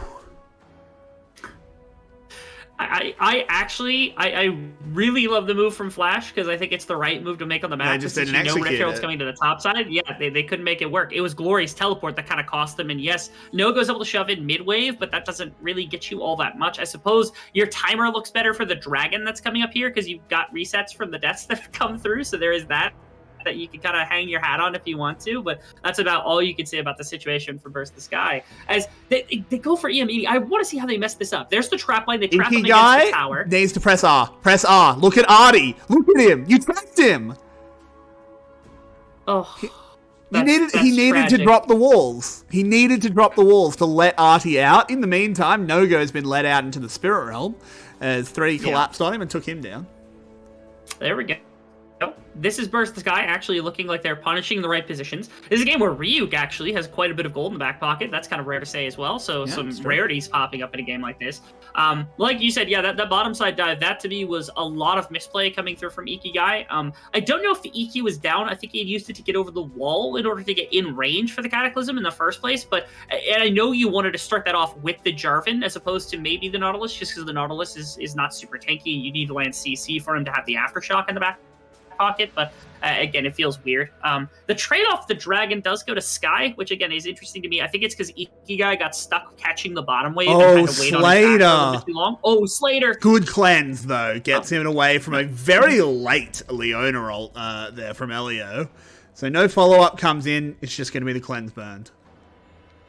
And they really want to break the bottom tower because they want more plates into the pocket of Slater. Those are going to go down in 10 seconds, so there's nothing there. Although Ikigai is going to lane gank probably through some of the brushes. There's no vision there either to see from Amina and Elio. And with the ultimates down, I think that means that Slater and Artie can force onto this if the situation's there. Drakthar is around. Yashino actually poking away at Ryuk. He's going to force him down to half health. What happened, bot? Rebel, I'm stunned into silence. Ikigai, good flash. Can he actually get away from Drakthar? No, he can't. He just tries to turn it around, but the Hecarim ult will keep... Golden Aegis comes up at the worst time as he manages to live, and now Elio's going to fall. No-go arrives. Glory will trade the kill back onto the Jarvan, but this goes much better for Flash than it has any right to. I cannot believe that actually ended up in a positive situation. It looked like Ikigai, again, was going for a lane gank and already left the lane, perhaps as a way of baiting them into thinking that it was a safe time to go, engaging into Slater, only for the play to kind of get blown up in the face because Slater ended up going down. He's got no summoner spells, but like you said, the play probably without a bunch of right ends up going okay for the side of Team Flash, who end up getting their tower on the bottom side. Yes, it's not into Slater's pocket, but at least you get a bit of reprieve. I want to see what happened. Yeah, okay, it was the bait. They get onto Amine, but again, there's so much like front-loaded damage into Slater that it just didn't matter. And Ikigai does end up getting the kill. Drakthar is like under half health. When was your last back, bud? When was the last time you actually took a full recall? Because I think that's what really cost in this particular case. Yeah, that last shield from Ikigai was just enough to get him out. And then it's Elio who unfortunately falls on the back end. Glory with a good teleport does punish on the Fro side. But this was initiated by Flash, surprisingly, and barely able to come out. I think off the power mostly of the Jarvan, more so than any individual skill that came out from Ikigai right there. It does. I wish we could get some individual gold totals, because overall gold is very, very even, but I think we know it's distributed very not evenly by both teams. I think that's pretty obvious, and I'd love to see who's actually really benefiting. I think Slater has got a lot to do this game all of a sudden on this Jinx, and I think it's hard because they've definitely got a bead drawn on him. It's a place where you're playing against multiple divers. You're playing against good team fight coming out from from Sky's side. The one, I think, benefit to Team Flash, again, after Slater has gone down a couple of times. Ooh, actually, we'll wait on the Ryu versus Yoshino fight. Versus Well Iki done. guy, I guess. Oh, there's a lot of healing coming out of the Gwen, but not enough to survive No-Go. Yeah, I was actually about to point out the fact that Yoshino has not really been slowed down in a game like this. They've put good hold into Gwen, but that's about it. Amine. Gets hooked, gets zapped. The chompers are not there, but the rocket is. Artie is just going to fall down. Never mind, he gets away, and that's going to be a second kill for Slater. He tries to cleanse the chains, but it's just a moment too late. Takes another tower shot and goes down. Now Iki guy, he's looking for another shield. He can't get it. No go, mate. This is all you. He gets one, and he should get a second in any second. There it is. And Flash pick up 4. What a play from Flash. No-Go with some heroics on the rise, but the fact that Slater and Artie were able to make that mid lane play happen, not only against the Amine to be able to find the kill, but also the fact that Glory, who was up 3 kills at the time with a shutdown timer, went into Slater's back pocket as well, even though he died for it, was at 100% worth on the backside of that play. That was exactly what you needed. And Team Flash, they were down at one point because BTS had some solid decision making. I think Glory was on the hunt for an additional kill, so I wish we would be able to see that. This was close. Artie almost didn't get him into the trap line, but it didn't matter. Glory also makes the decision to go for Artie. Oh, he went right into the traps! Stepped on the pre-placed chompers! No! Oh, it's so tragic. How about No-Go here? Wait, did this Flash end up getting a Q? Yeah! Okay, I thought I saw that in the middle of everything. No-Go had to flash a single minion in order to get in position for a Q. But props to him for being able to do that on the Rise. The mechanics are coming out. Him versus Yoshino when it comes to the Rise matchup is something we'll have to consider because that's the only thing Yoshino was playing. But obviously No-Go very well versed the champion, doing great things in a game like this as well. Yeah, he's looking great, honestly. This is, someone we need to keep our eyes on. He's a rookie. Young gun. See if he can keep on firing. Iki guy, someone we've definitely criticised so far this series, but he's okay in this game as he gets away from Glory. He's playing Jarvan, but let's have a replay. Oh, Slater got solo killed. Yeah, LeBlanc will do that. Yeah, it's LeBlanc. Interactive. Fun champ. Yes, jump over wall, press 3 abilities, kill champion, and that's pretty much all that there is to it. Yeah, Unga Bunga. Ooh, we get competition in the mid lane here. Both teams are going to show up because the dragon is available. We have a reason to fight. That means VCS is going to take it, probably. Ooh, Artie, you went fishing for a second. Yoshino's here to be able to land some poke. I think that's threatening to... Why are you dropping? Glory needs to be a little bit careful. Didn't actually have a pad to go back to as a hook lands in onto Elio. That's actually a really nice Leona roll to hold Slater back. Great awareness there. But regardless, they do still pick up that first kill. They take Drathar Lord and they put him in the box. He's then fed to Slater. Yoshino with a good angle here to keep them corralled. As No-Go comes in from the side, has to go gold to avoid that Gwen damage. And steps back. This should be Flash with full control over the dragon. And they are exerting themselves on this map. Again, this is actually pretty high-level decision-making from Flash, being able to save ultimates and being able to engage at the right time to punish what was Sky's engagement, because it's basically a 5-on-5 where you have a situation that Glory had an angle to try to punish for Slater or for other members of the team, and they were able to push him out. They were able to keep, I think, Elio from doing all that much and actually punished his aggressive positioning, like you said, dropping a great ultimate on a Slater. But it didn't end up leading to anything except for the punishing of Elio's positioning being too far forward, having dropped that solar flare. And it ends up with a nice dragon sweep up, ends up with a nice gold lead, a fight win. Team Flash coming together, really putting the pieces of what was a team that was really disastrous in the previous split into a great puzzle. Yeah, and I'm so happy to see Flash back. Even if they're not back at their full level, but after 2020 was such a tragedy for this team due to COVID. So I may be accused of bias, but I do have a real, I have a very big soft spot for Flash. and I wish them nothing but success. So I'm glad to see them returning as one of the better teams. Not the best, but better than they were. I really like this team right now. They remind me a lot of what was like early 2021 Saigon, because they brought in so many rookies. They built around some veterancy that they have on the team, and some really talented, like solid talent. And they don't seem like somebody that's going to contest for what is the absolute number one spot, but it seems like they are competitive enough to be there alongside the competition with just about anybody as well, which is kind of nice. Like, this is a team that I don't see beating GAM, but I don't think it's ridiculous to see them take a game. I think that they are right there, and they could definitely contest with Saigon and Cerberus, especially the current iterations, eventually. I don't see them as less than necessarily the fourth best team in the league at the moment. I think that's competition that's definitely worth seeing. They still have to prove it to us, obviously. After this, I think they are going to be in sole command of fourth place, but they've earned it at this point to be able to have this, especially after a game like this, which is, again, it's not the most domineering of games over top of Sky, but this is supposed to be a team that's really high up there. This is supposed to be the third best team in the VCS, and yet here they are, Team Flash actually having some really solid performance. I know, in theory, they're supposed to be third best. We knew that coming out of the previous split, that probably was not the case, but here we are.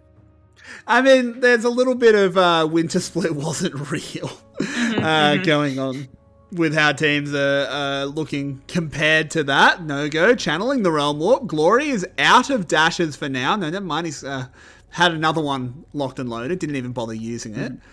LeBlanc, cool. But he gets away. It's just going to be the Realm Warp invested for no return. Now we're just waiting for what is the setup for Big T. Oh, actually, really solid attempt there. If Ikigai's a little closer or has the flash, almost certainly that's just an immediate evisceration of Amine, who just gets completely kicked out, and that's an immediate Baron take from the side of Sky, who attempted to jump that one. The bottom... Oh, actually, okay, I'm watching a couple of Play things. on the First bottom off, side. Trying for a little bit of pain, but yeah, bottom side's the big one. Yeah, they're going to go on the tower. The Hecarim ult misses, but it doesn't matter because Gwen's there. And they do take them down, but as soon as two show, including the jungler, they just rip onto the Baron.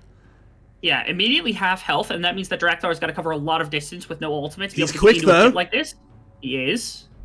Can he get there in time? No, not quite. That'll be the smite to going down. The Leona ult has been used as well, but now it's a 4v4, and they need to fight their way out of the pit, but Glory's isolated. Very nice. Jarvan ult doesn't do much for a LeBlanc. Good flash away, not letting Leona in. This should be Flash able to walk away with 4 buffs. Love that walking in Rocket? from the side. Oh, I was waiting for the rocket. Yeah, that ends up missing nobody. I love the way that Team Flash plays this, because obviously they're like, okay, as soon as Yasuo goes down, you know that they have no cross map. They're going to have to teleport Ryuk immediately. That actually does not happen, and they only wait for Drakthar. I think they thought that the Baron was going to go down more slowly, and they ended up waiting for the team fight rather than trying to play for the Baron steal. And then afterwards, immediately Team Flash, they have to figure out an escape plan, and their escape plan is, let's immediately into Glory, who's the only person on the top side of the fight. If they fight down, Glory all of a sudden has access to Slater, has access to No-Go, and potentially has a chance to turn that fight around, potentially has a chance to kind of affect the game in a very meaningful way. So instead, Ikigai immediately EQs up to Glory, ults him, forces him out of an engagement, and they have a clear path out. Even if there are members with CC like Elio on the backside of things who had already burnt the ultimate, used the E, I think, during the process, it wasn't enough to actually lock down all of Flash, so they at least walk out with 3 members probably, and a great escape path is carved for them. Again, it just shows how good the decision making is for this team. That is so young in a lot of different roles. Really good stuff from Slater and Yoshino being able to help them out. Be able to make these Ryuk's in trouble. Goodbye, The Ryuk. dredge line misses. He actually goes gold, so this is not going to be a kill. Yoshino now falls to the follow-up from Glory. This has gone so wrong. One missed piece of CC completely changes that. And now, they do throw out the dredge line. I don't know if you wanted to hit that, Artie. I don't know about this one, but they're going to turn it around with a kill onto Slater. He's now very fast and very strong, but I don't know if they can really make anything happen. The rocket's still thudding in. He picks up another one. How Rebel? This was a 5v3, and he's picked up the triple kill. Glory is about 2 auto attacks from death. The zap won't land. there's so many times where we get to praise a number of the players. We put so much of a focus into Ikigai and Artie and Nogo and even Yoshino in this, and oftentimes we forget that Slater is an absolute stud. And right there, masterclass of Jinx. The positioning at the back of the river, nobody's able to get into it. There's no vision there to be able to strike with. There's no angle for Glory to jump in with either. It is a perfect decision making from the Jinx to be able to position in great place. The punishment on the front end of that is Ryuk has to burn 2 massive cooldowns with the ultimate and the stopwatch to deny this. Look how much healing he gets. I'm pretty sure he was below half health, and right there, I'm back up 75% after the Zonias. That is terrifying to me. And then you throw everything else. The ultimate from Drakthar gets basically nothing. So now 2 of your biggest team fighting tools are completely gone, and 2 of the tools that you can use to put pressure into a backliner are also off the table. So it's just Glory, who uses the W to start with, is half health to begin with, and all of a sudden you say, okay, we can actually fight this. We can actually look towards this, because Slater's so far back and no one can put pressure. Glory's the only one who can do it, but Ikigai and Artie are actually able to stand in the way and prevent anything significant from happening, and that's what allows Slater to just sit in the back and throw in autos again and again and again.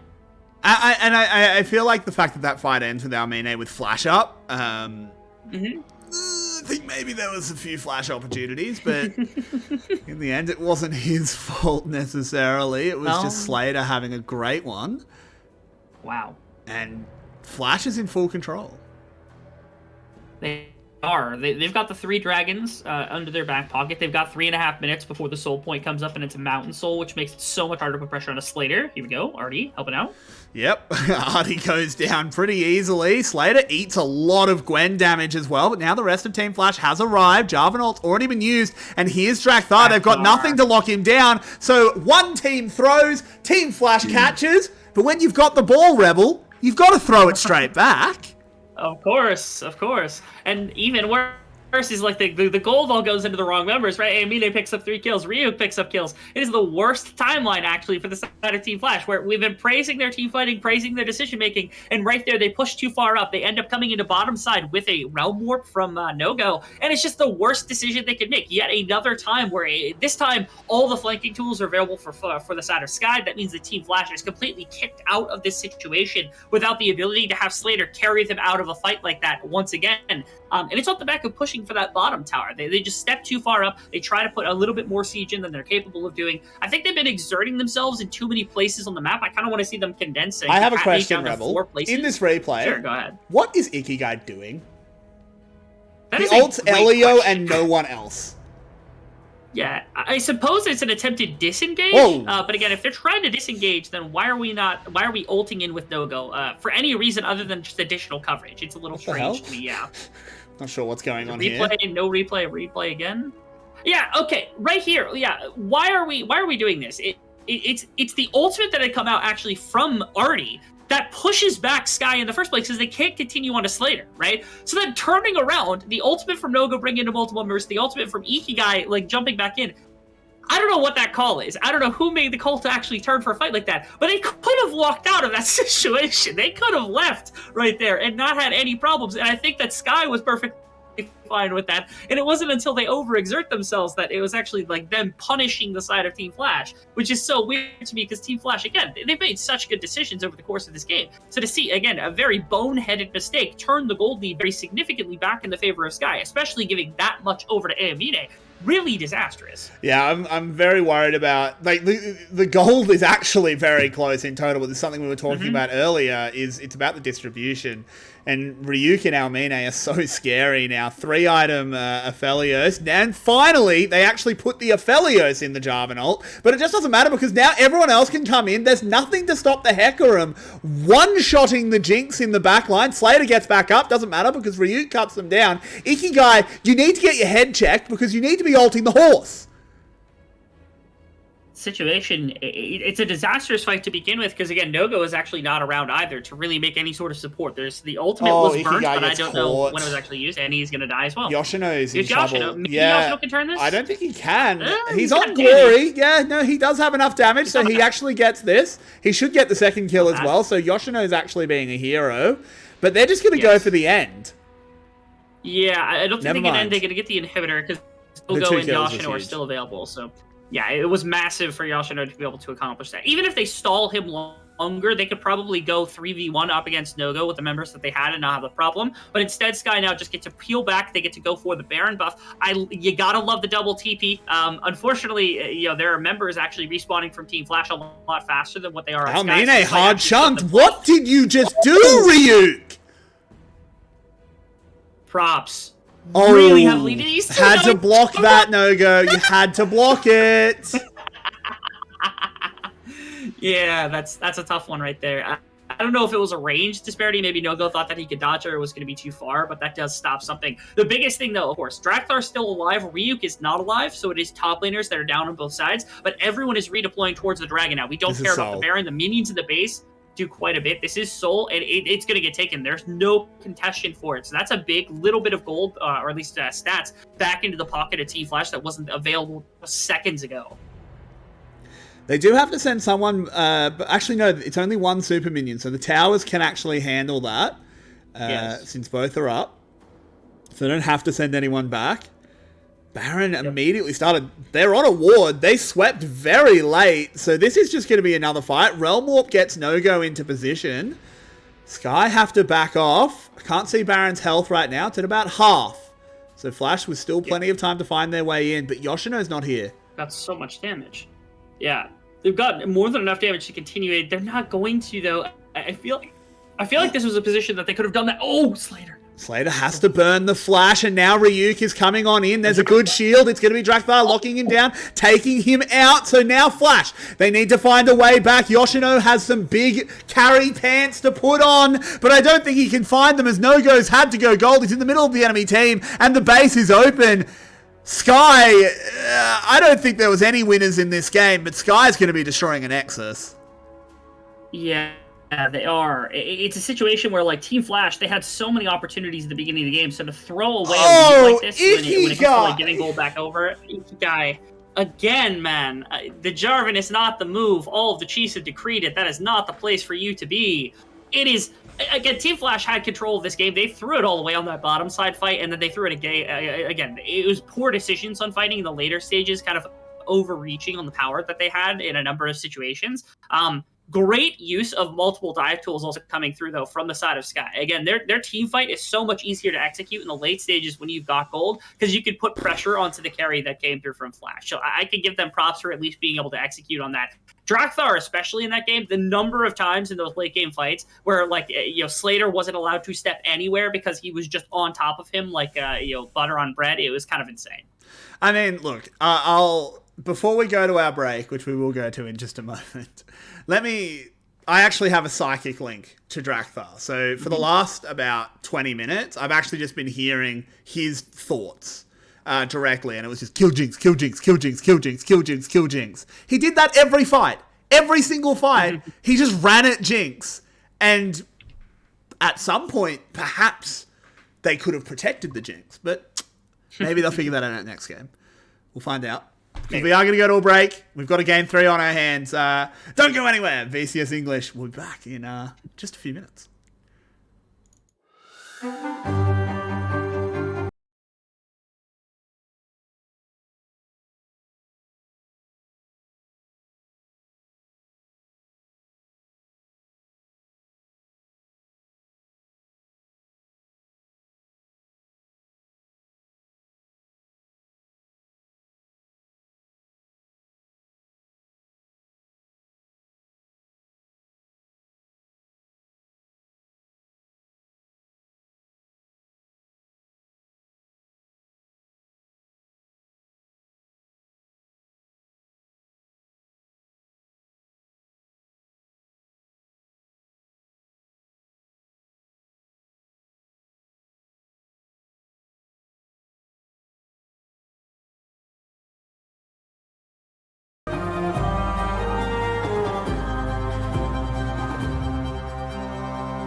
Your heart is starting to slow.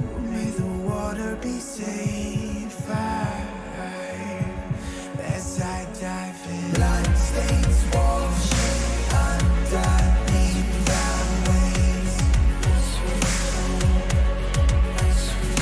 A beat reaching out to keep you safe.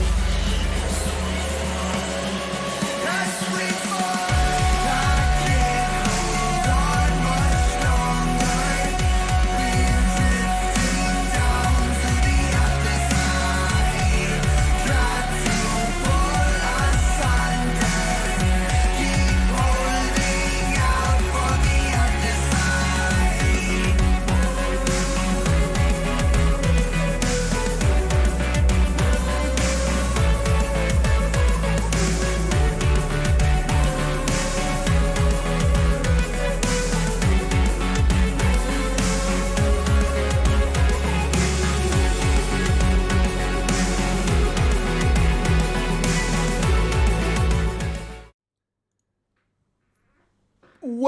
Welcome back, everybody.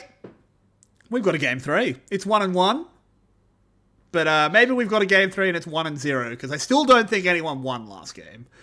Marvy, you weren't on the cast, so what's your take? Don't give a kick out Jarvan. Give him a champion that suits can his play? style. Something that that doesn't sort of fall off as heavily in the post 15 minutes, and just lets him engage with a lot more effectiveness. It's not quite as hit or miss. I called out on draft that picking Jarvan R5 where you can really only lock down the bot lane was just not a good idea, and it really showed, because he could go in and then there's no hope left for him. There wasn't really much to do for that Jarvan. But that aside, overall it was just kind of a shocker from both teams. They played a bit of catch, bit of ping pong with the lead in the bot lane, and it was eventually Sky that caught the momentum and was able to run it through to the end line. And I just don't know. Yeah, I mean, I think the thing that really annoyed me, and I'm putting a lot of the blame on Ikigai, but I do think he has to carry a lot of it, is like, you say they can only lock down the bot lane, and that's true if Hecarim has his ult up, but there were so many times where you could have just ulted the Hecarim, and then Jinx flashes away, and she free fires for the rest of the fight. But they just never did it. I was so annoyed, just forgetting that you could put Hecarim in the cage. But we are going to head into draft, and but Rebel, I want to get your takes and how you think these teams improve for Game 3. So first off, I think both teams in the mid game have been making very strange decisions when it comes to where you're fighting, what you're fighting over, that kind of thing. Which is, again, for Burst the Sky, it's out of the ordinary because that's something they were good about in the previous split. And for Team Flash, again, they're still having growing pains, so I'm a little more observing of it. But it seems to be that's not their style most of the time. So I'm hoping that they can fix it for one thing. The other thing is that both ADCs really have been pretty quintessential to team fighting. I think that's just a standard trend in League of Legends, standard trend on these patches. And so both teams having ADCs that are in a good place. I think we could see more bot side focus. Team Flash tried it in the previous game, and it turned out okay for them. But again, they had so many kind of plays fall flat on their face on the bottom side that it'd be nice for them to be a little bit more kind of decisive with how they're going to turn things out. VTV, press the overlay button. Yeah. There we go. 4 people. Oh boy. Oh! Okay. I did... 6 picks, not 4 picks. 6 I have a lot. Marby, you want to try and catch up? Jungle. Sorry, ADC trade. That's fine. Whatever. Boring. Don't think you really need to pick that Jinx in first, but whatever. That's fine. They decide to go for the Xin Zhao over the Lee Sin for Drac. I like that. I guess gives him a bit more of a front line. Gives him a bit more frontline tankiness. That means he's not quite as susceptible to being punished. We are seeing the reverse of that matchup from game 1, so interested to see that pop off. Once again, Ahri appearing as a very sort of as like the VCS's counterpick to Rise, as we saw it as a ban when it was not picked in first rotation from Burst the Sky, and Flash were like, all right, let's get rid of it. We have a Rise, take that off the board. Yeah. Sorry, I just want to quickly jump in. I really like the Xin Zhao pick. A lot of people will be looking at that and saying, "Oh, but Drakthar is a good Lee Sin. Why didn't he take that side of it?" It's because I don't think Ikigai is a very good Lee Sin. So Drakthar's happy on Xin, and then you put Ikigai on a slightly weaker champion for him. I think it's a good, smart move from Burst the Sky. Please catch up with the jungle and start playing a bit more of these tankier engaged. Be nice. That are appearing elsewhere. The blind Rakan is something. It's a bold move from Elio. That's for sure. I mean, with Leona Nautilus banned, they just go Braum. I don't think Rakan cares.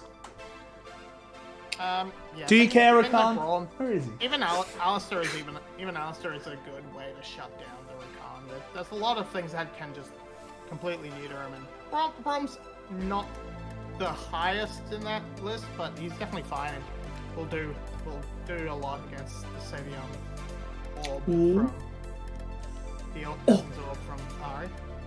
Blind Camille. R5 renekton. R5 renekton. It's Ryuk renekton. It's gotta be the R5 renekton. Nobody wants it, but it's the only pick that makes sense. Why I don't are like we reversing the comps from game 1? It really kind of great is just the question. game 1 salty run back. What will they lock in? It's gonna be the Nah. So, Yoshino, can you play both sides of this matchup? Because he absolutely destroyed Ryuk in game 1. And Ryuk But he was on side of the matchup. And that's exactly. Can Ryuk play the other side of the matchup? That's a big test. It's a good question. It's more of a punishment, I think, on the Camille side, where it's like, if the Camille cannot punish the Nar wins no matter what the situation. And Ryu clearly wasn't able to do that in game number 1. So now it's a testament to Yashino to whether or not Yashino can actually punish Ryuk in a game like this. They've got a lot of good team fighting tools on Burst the Sky, and this game for Team Flash has less of those. Again, the Rise getting picked is more for side laning, and they don't have the same kind of team fighting setup, even though they've got the Jinx in their back pocket. So it's another game where I feel like we have a very different style of team fight on both sides. It's very I true. feel Team Flash should actually try and sort of slow play side lanes rather than seek to team fight, because while they have the ability to, I think you just have such a strong 3-man core in terms of hard shoving waves and keeping the enemy team at an arm's length, while hopefully your Camille and Rise can wreak havoc on the side lane turrets and collapse on the flanks. So in theory, I really do love the Flash comp, but I don't know if they can execute on it quite as effectively, because it requires a lot more coordination and map control than I think they've shown thus far. I'm fairly torn, but I do think Flash overall has shown to be better, so will still give them the tip, but this is probably the closest out of draft. Fair enough. Marby goes with Flash, and we head on to the Rift. Of course, Rebel stays with us. So, Marby, we'll talk to you after this game. Don't you worry. But here we go. The Decider is online. We actually haven't had too many Game 3s, just in general, this split. A lot of 2-0s. So, always fun to add another one. As Summoner's Rift spans before us. This is a really big win for Sky if they want to keep their hopes of avoiding relegation alive. Because remember, relegation is back in play. Oh, there's a Summoner's being used, and that's a Flash burn from Glory. How in the world did that happen? How in the world did they actually end up burning the Flash? He must have just gotten somehow tagged by the Braum. He must have got tagged by the Braum, but there's nowhere in that river that he should have been caught completely off guard. Even unless they blind queue into the brush, and Glory like wasn't paying attention for a split second, got caught by it, and then just had to run around the corner, and that's what forced the flash out. But such a strange positioning for an RE to actually be in a place like that in the first place. So it kind of a loss at the beginning. But going back to what you're talking about, obviously, again, BTS, if they want to turn their split around, having this as a victory in their back pocket is a huge one. Because again, their strength of schedule doesn't get easier from this point. It gets quite a bit harder from this point on. And for Flash, again, this is a team that's actually a decent amount of proof that you've got something in the back pocket as well, where it's like, okay, you could take your 3-2, take the 4th spot in the league definitively, and you can prove that you're able to play against players that have been there and done that in playoffs, players that have been able to at least show off a little bit of what they're able to do. I know Winter Split is not real, never actually existed here in the VCS, but at minimum, with some of the mild amounts of success this guy was able to find, Team Flash getting a pretty convincing win here would be massive for what I would have to expect their confidence against even some of the better teams in the league. For sure.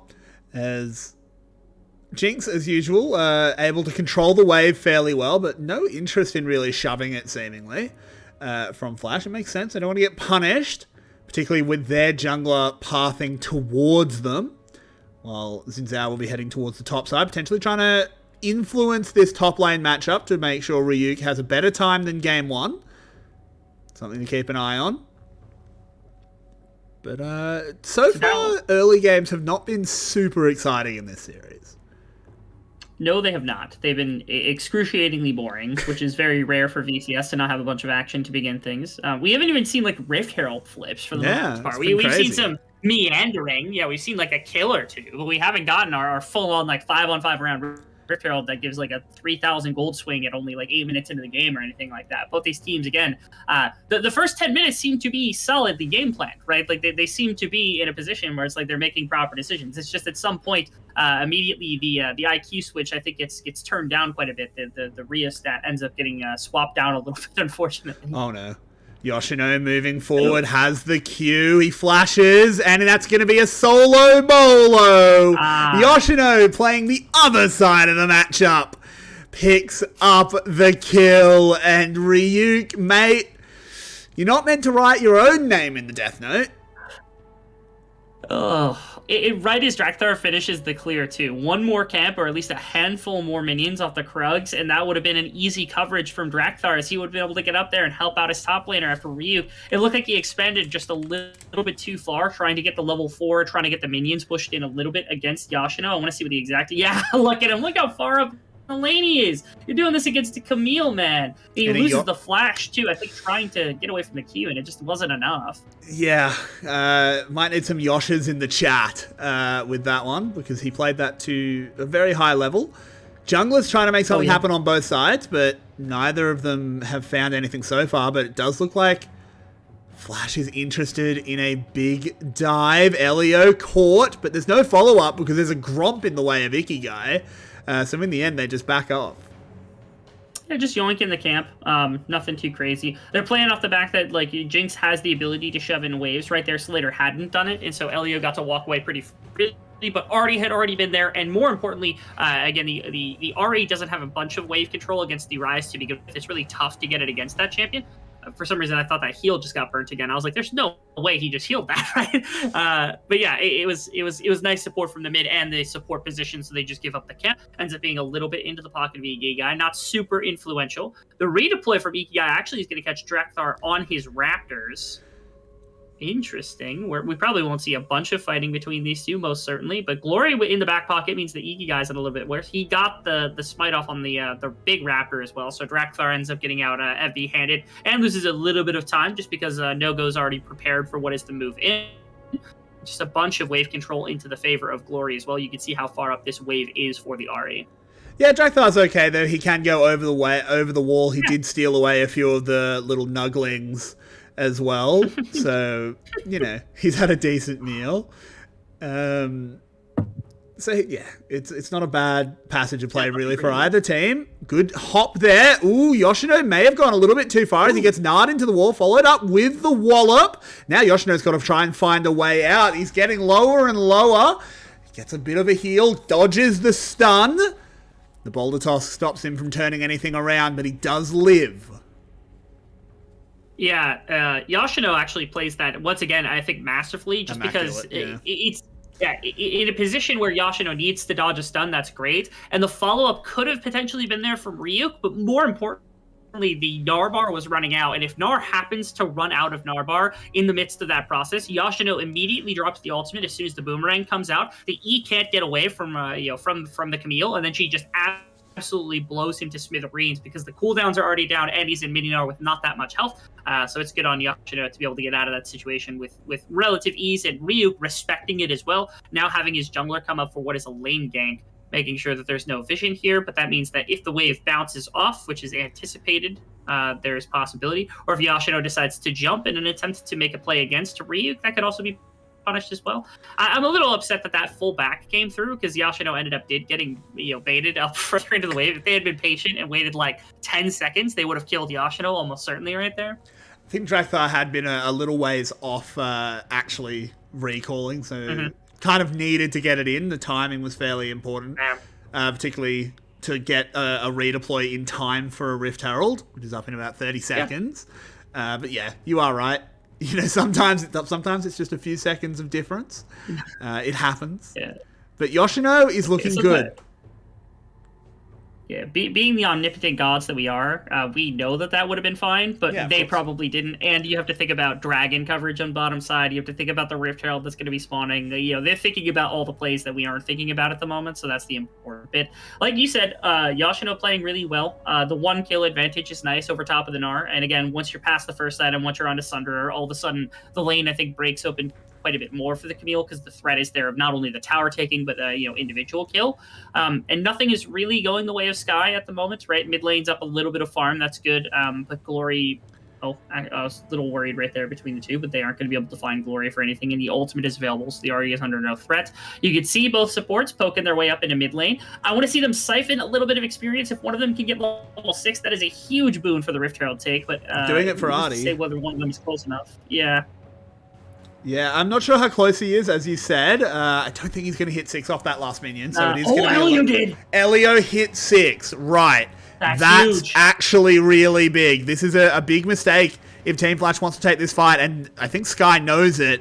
Ahri just doesn't have access to that Glacial Fissure. It's going lower. Almine just gets killed, though! How has that happened? That's a real disaster, because now there's a numbers advantage. In they go. Ikigai not in a position to smite, so the Herald will go over to Sky regardless. Ahri gets blown up immediately. That's a big kick through 3, but Ryuk goes mega. He throws Ikigai into the wall, who has to W away. Drakthar wants to follow it up. Its flashes being burned by both, and now a charm onto Nogo. The Grand Entrance doesn't knock him up, but Drakthar's spear will do the job. Yoshino goes in to try and be a hero. Can he put on the cape? It looks like it as he keeps moving forward. Does he have access to another hook shot? No, not quite yet, and he's not in range. Oh my goodness, that fight was so close to breaking open for Flash because all you needed is one excited proc on Slater at the very end there, and probably at least 2 of those members go down. This was the catch in the mid lane that kind of led this whole situation going down, which is Amine going down to Nogo and Slater trying to catch the mid wave for some reason, because there's so much that you gained from having the level 6 on Elio. Thankfully, this fight won by Drakthar, and I love the ultimate afterwards as well, because you're able to split up so much of this. The front line from Drakthar is able to come through. The remainder of this fight's difficult as well. Ryuk finds an amazing ultimate, but again, it looks like they're poking away at a fight that not everybody wants at exactly the same time. And you can see that in a number of situations. I love Slater's ability to kind of just throw in autos here, although the target selection gets a little confusing to me. You can see right here, like throw another auto. There were 2 autos that I think didn't go on a Drakthar that could have gone on a Drakthar that would have forced him out of the fight faster and maybe would have won you some more attack speed to solo down Ryuk. But one way or another, just to trade back and forth. But ultimately, Sky takes the win advantage because they've got the Rift Herald in their back pocket. Yeah, that they do. I think they come out very far ahead there. It stabilizes Ryuk in the matchup as well. He picked up 2 kills, so Yoshino can't bully him quite as easily. And he's actually got the Herald as well. Of course, Drakthar wasn't able to pick it up. So we'll have to see if he can redeem himself after a bit of a lackluster lane. Everything else really important fairly even. Go ahead, sorry. Yeah, my biggest problem right now is that obviously there's like gold in the right places, or gold I think in top side for both teams, but neither ADC is going ahead. And again, this has been one of the most important things: is these teams have gone to team fighting multiple times now, where it's all about being sure to have your big damage and your big damage dealers in the right position and being able to put out damage. Amine got shut out in that last fight, and the assist had gone on to Slater. Slater was close to picking up an additional kill as well during the course of that fight, and so it feels like Slater has had more gold in the back pocket. And again, I want to see somebody play towards this ADC, because while Ryuk is doing well, while Drakthar is doing well, the damage on this team is not there. I feel like Yoshino and Nogo actually do a fair substantial amount more damage than what their counterparts do when it comes to laning, when it comes to kind of eventually in the team fight, unless you get these massive ultimates off as Ryuk or something along those lines. So eventually Team Flash is going to want to translate this into something beyond just a couple of kills on Gnar, something else,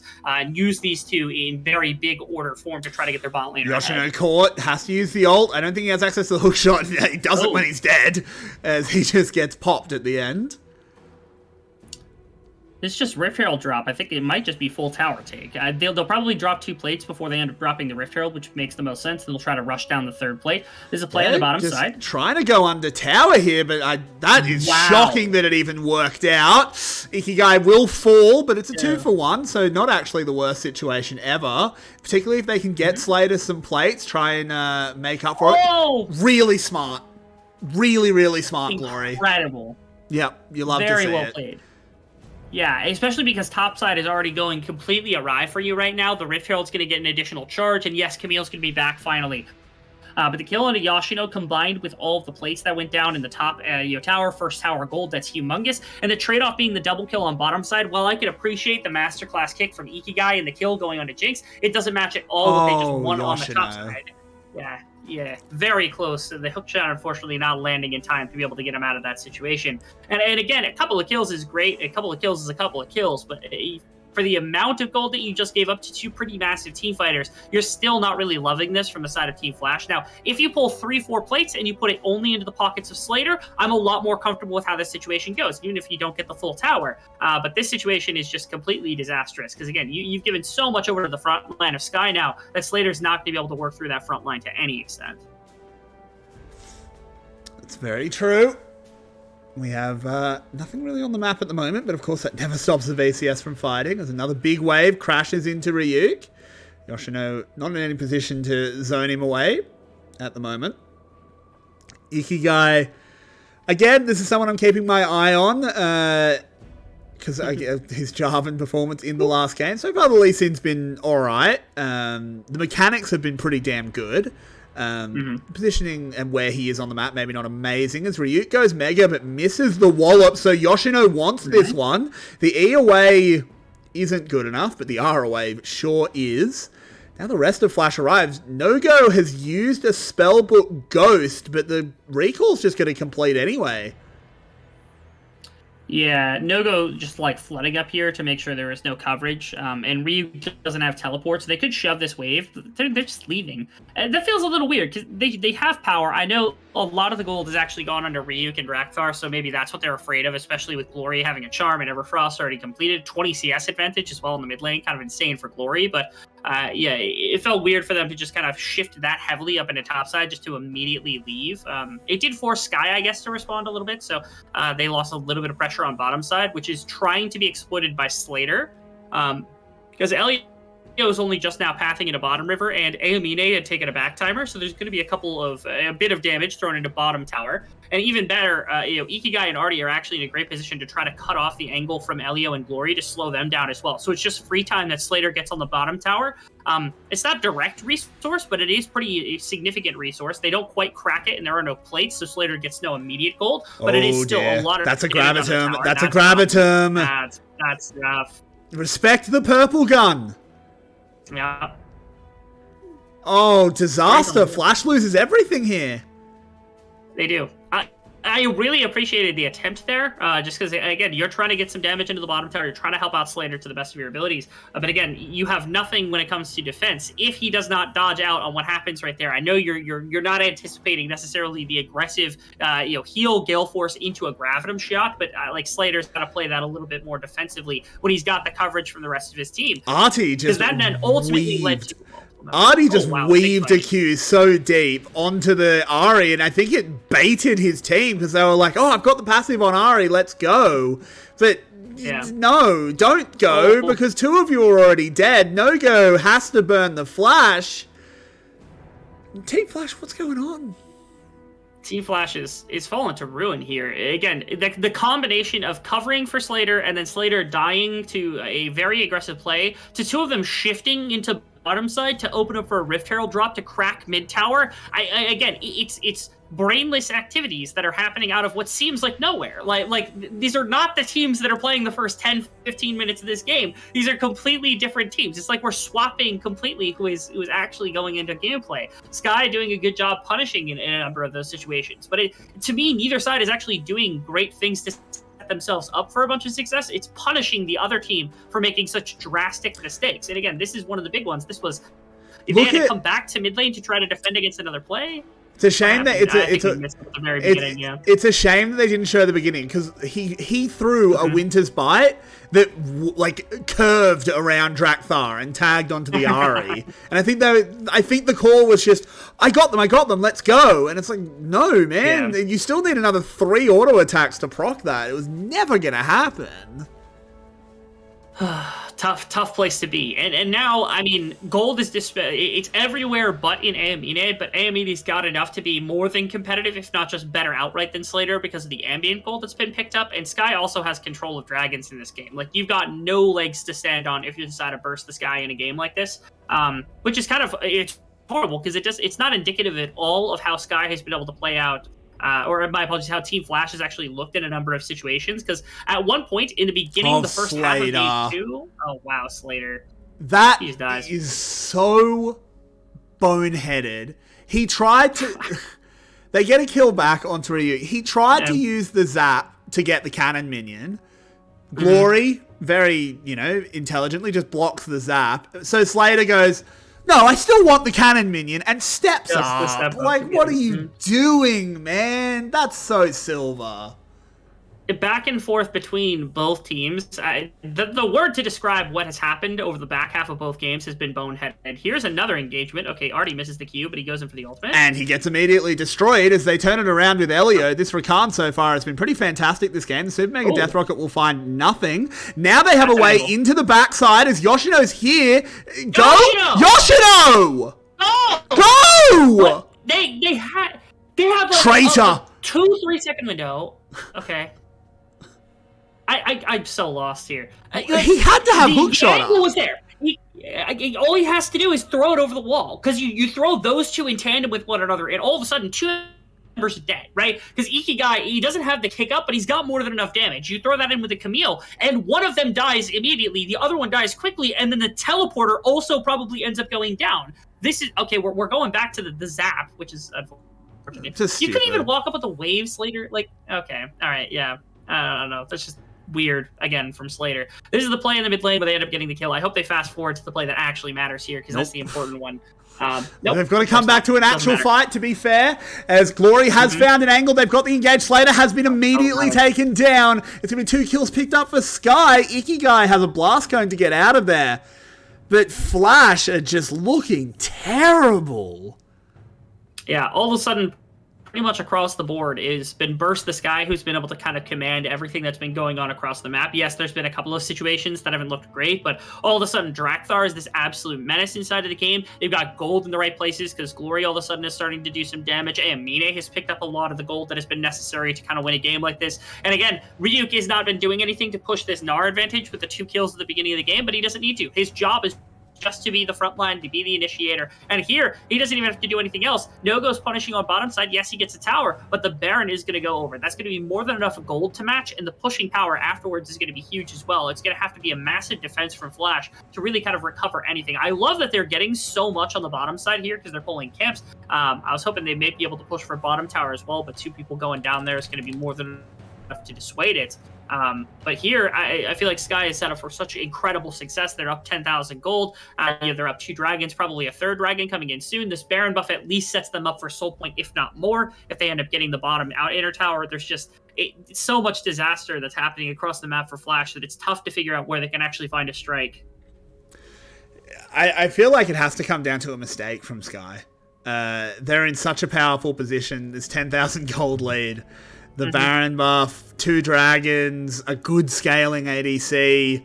Oh, Slater. Oh, good. He thought about it right at the right moment, so it doesn't go down. Was very close to being tagged by a W, so he's okay. But Team Flash, they've just got to give up everything, and if they hold their inhibs, then they maintain a chance. But it's a lot of head empty, no thought. I don't love the fact that they're like in the jungle. What did No-Go just do? Ulting into mid lane. What did he just do? Why are we ulting away from bottom tower? Rebel, I'm about to just walk. I'm about to just turn the stream off. This is unreal. There's just so much. I don't even know how to describe it. I don't know where these thoughts are coming from, because we've seen these decisions be made better before. I guess there's a fight coming down into the mid lane, but they could just turn for mid tower. Yeah, they get that. This is so much damage done by the first Baron buff. Yeah, and now they're losing a second inhibitor. Drakthar is taking a lot of damage, but it doesn't matter because he is just able to walk away. They actually hold the inhib because the caster minion decides not to finish it off. No! Grab a tumult, and now they might have overextended a little bit. Ryuk has a full Narbar, but doesn't pull the trigger. Triggle? What did I just say? Trigger. Yeah, that's fine. Yeah, you're allowed to have a brain fart. We've seen too many of them from these two teams. Yeah, I play for Flash. This is true. Okay, well, this will be at least Infernal Soul setup now for the side of Sky, which is humongous. And again, they got bottom inhibitor, which is way more than you should get on the first Baron, and because of that weird mistake that they made. Although, I will give it to this, right? Had they not ulted into the mid wave with no-go, maybe one of those minions survives and one auto attack comes through and they lose the mid lane inhibitor, so maybe you could grasp at straws and say maybe that was actually the biggest brain outplay of all recorded history, if that was actually the intention, which it definitely was not. I mean, maybe there's no way you could do that kind of calculation. What happened here with the ultimate? Slater died. What? Slater's having a clanger. Oh, and they're just back. Sky don't want to keep playing. They want to just end the game. Yoshino will be falling to the ignite of Elio. They walk forward. Yoshino, Artie, Slater, all dead. And Sky, after game 1, really looked like Flash was going to be the easy victor. They fight back. They get the 2 wins in a row. And they put a second series onto the board when they decide to stop padding their stats and actually break the tower. As in goes Drakthar and Elio stacking up. Really good Xin Zhao play there, dealing a hell of a lot of damage, even if he is still just padding his stats. Good job, Sky. Who really wins? I'm not sure. But the Nexus does fall. It's to me, at least for Sky, there's a couple of things that showed their heads, which is that Gloria was actually having some solid performances throughout the entire series. Drakthar had some pretty solid performances throughout the majority of the series. And they were able to make adaptations that kind of changed things. Yes, the series was a little disastrous because there were a lot of boneheaded mistakes on both sides that were punished promptly by both teams. But in my opinion, there were bright spots, I think, that showed that Sky at least made some decisions that turned them around a little bit. That for Flash also is kind of a terrible loss because, again, you look at the second game and you look 15 minutes into the second game, they are almost certainly destined to be 2-0 inside of this series. So to come back and lose in a 2-1 like that because of a couple of bad mistakes and a couple of bad fights, really, really deflating for the side of Team Flash. I'm going to cut you off because we are going to go back to our analyst desk. Yeah. So we'll bring Marby back in. Marby, what was your take on Game 3 and the series as a whole? It's been about a year since I gave up drinking. I'm about to start. I think this is actually a decent start for Sky overall. They shifted their draft to a more of a focus on the team fight, and it seemed to work out for them because that's where they've struggled a lot in the past series. Glory looks very comfortable on the Ari pick and these sort of mobile mages. So I think they're piecing together how to make it work / putting a bit more effort into finding these wins. On the other side for Flash, that might have been a Dante game because overall the team looked boom. So maybe bringing someone in to refresh the mental might have been the way to go there. It was very bad play, very bad decision making from the side of Flash for a lot of it, and that kind of sucks. Yeah, kind of sucks. I think that's a good way to sum up that series. Just in general. I mean, good job, Sky. I actually think Sky played really well in Game 3. Obviously, we are ragging on them a little bit, but I think Sky... Game 2 was definitely just clowns on both sides, but Game 3, Flash were the clowns, Sky were the ringmasters, I think. But with that, I think we're going to go to a break. Clowning. We do have another series coming up for you later. It's going to be Team Secret taking on Cerberus. So Cerberus should definitely bring some heat. And I think Team Secret's got it in them as well. So you don't want to miss that one. We'll be back in about 40 minutes. So don't go too far, but go get something to eat, get something to drink. And we'll see you in about 40 minutes. See you then, guys.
Tell me where do I go? Tell me where do I take us? Your heart is starting to slow. May the water be safe as I dive in. Bloodstains washing underneath the waves. Upbeat reaching out to keep you safe. As we fall, I can't hold on much longer. We're drifting down to the other side. Try to pull us under. Keep holding out for the other side.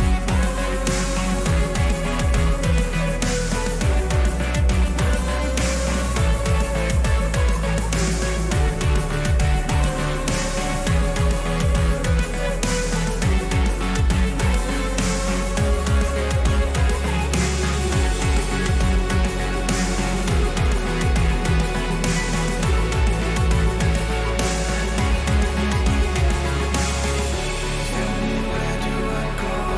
Tell me where do I take? Where do I go?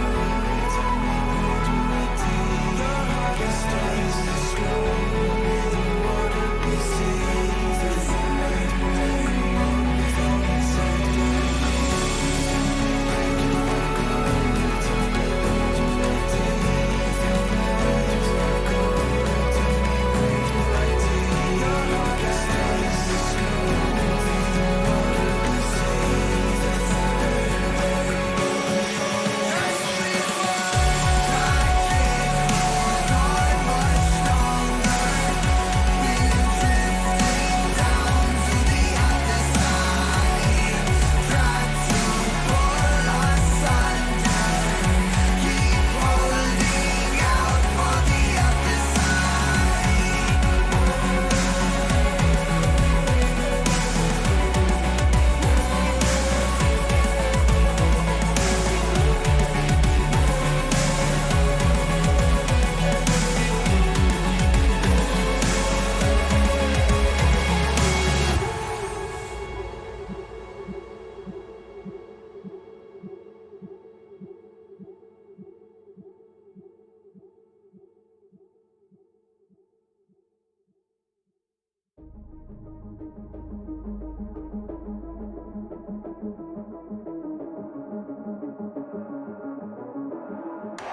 Welcome to the world, no heroes and villains. Welcome to the war, we've only begun. So pick up your weapon and face it.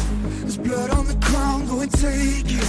You get one shot to make it out alive. So higher and higher you chase it. It's deep in your bones, go and take it. This is your moment.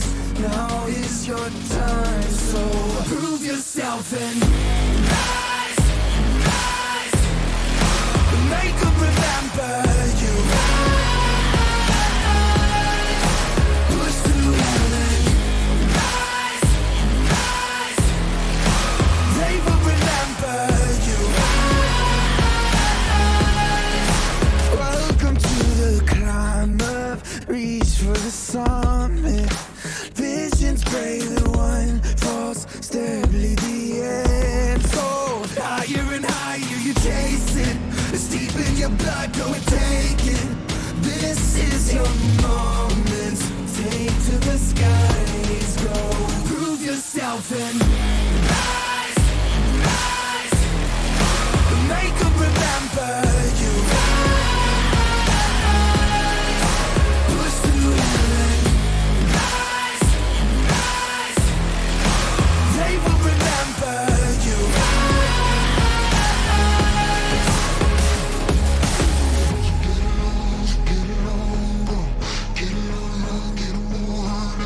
Get it on,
Welcome back, everybody. It's Series 2 here at the VCS. My name is Carrix. With me is the lovely Marbinogi and the intelligent Rebel Fox. We have Cerberus taking on Team Secret. These are two teams that have had ups and downs, to say the least. What's your opinion on these teams so far this split, Marby? Secret certainly fits the ups and downs scenario, but I feel Cerberus feels more like an up and up.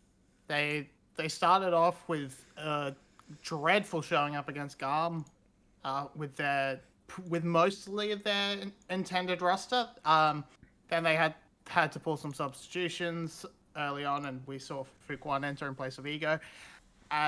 But they swapped in Poss and Jane. That carried them into a pretty comfortable position. Then they brought Yardo back last week and he looked on fire.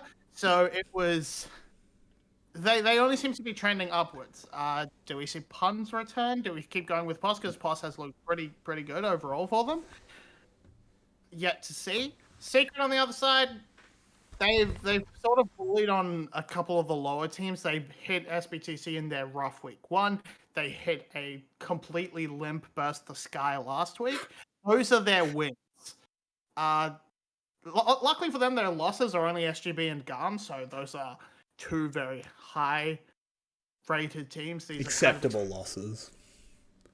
I feel, unfortunately for them, this match, Cerberus is on the tier of those two.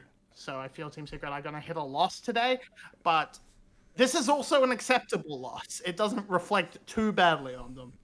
Fair enough. Rebel, have you spotted any players on these teams, maybe looking over towards Team Secret, that we should really be keeping our eye on?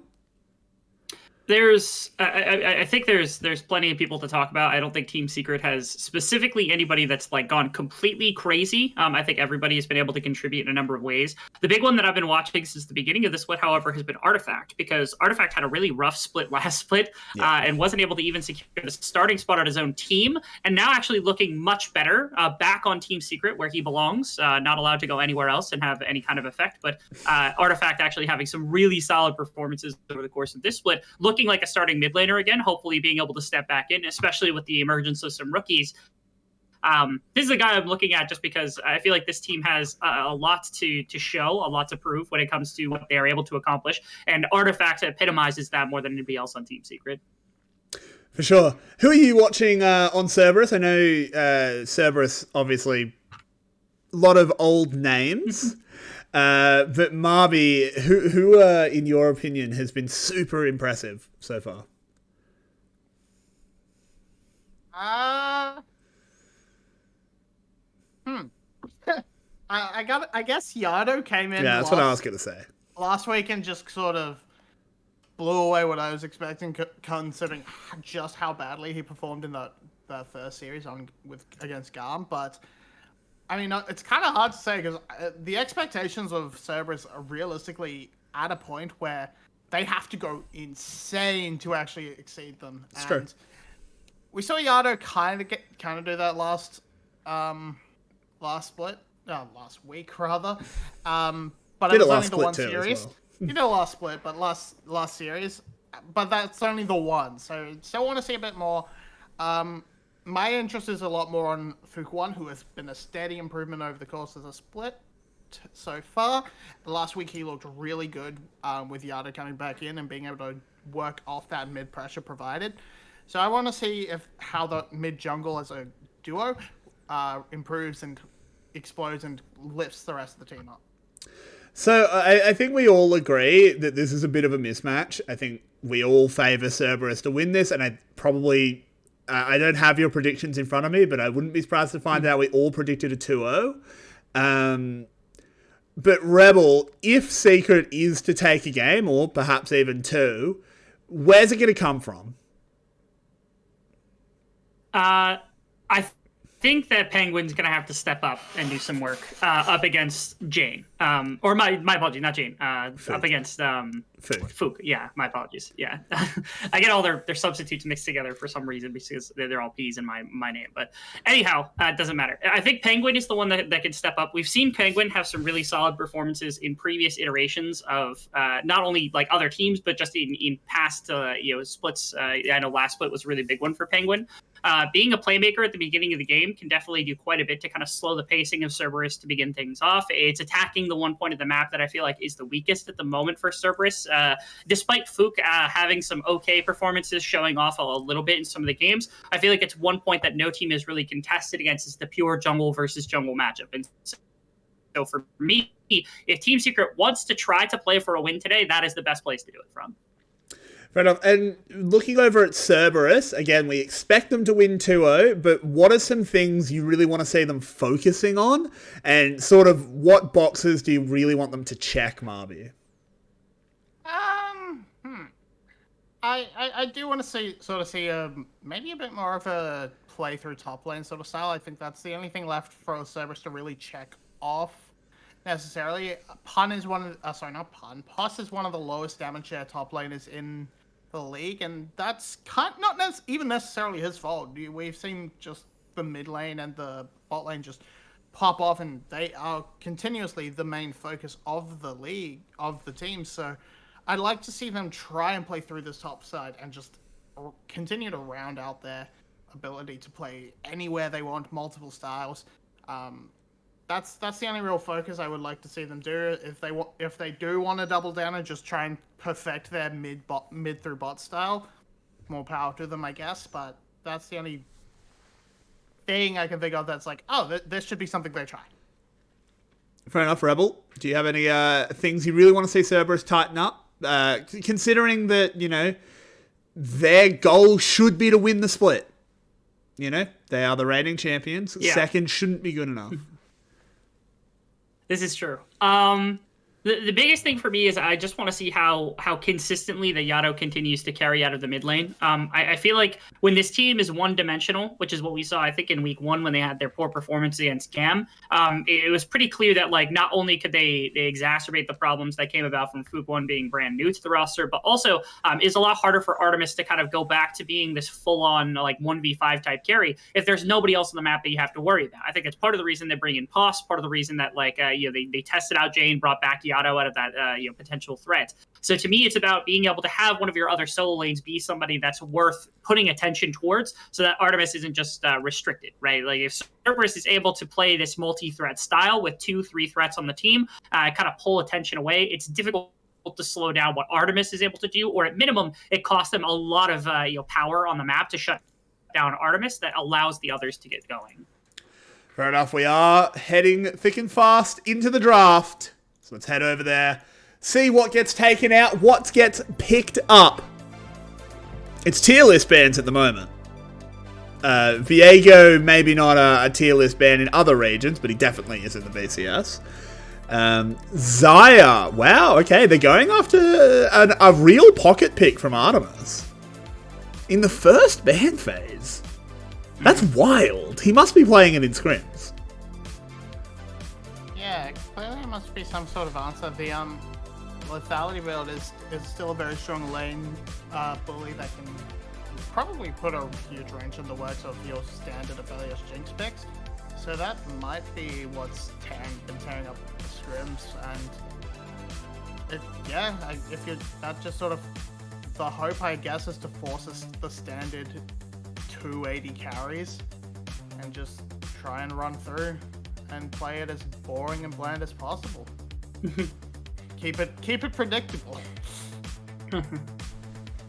I like the Aphelios lock-in just because obviously it's another carry, although Caitlyn is something I know Cerberus is able to run really effectively with Artemis, but the insta-lock Ahri and the blind insta-lock Ahri, Yado had great games on this last week, so I'm not shocked to see them go right back to the powerful pick in the mid lane for Yado, because he showed pretty solid masterclass on the ability to utilize this champion effectively, which continues to pop up as a very solid pick here for a number of mid laners. I'm hoping that this continues because it's a very fun champion to watch.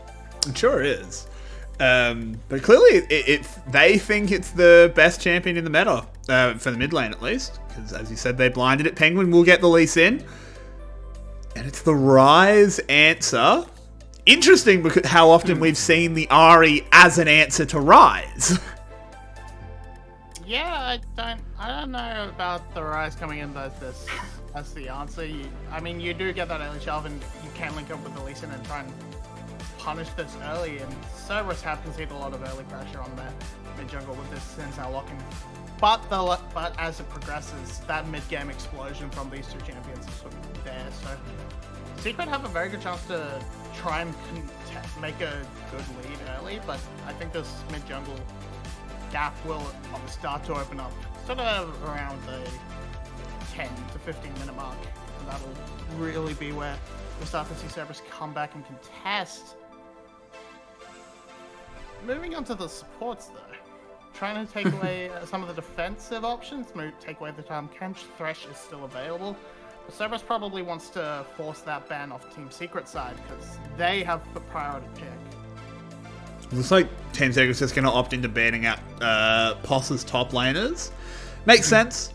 They can pick up the Thresh, as you pointed out, Marby.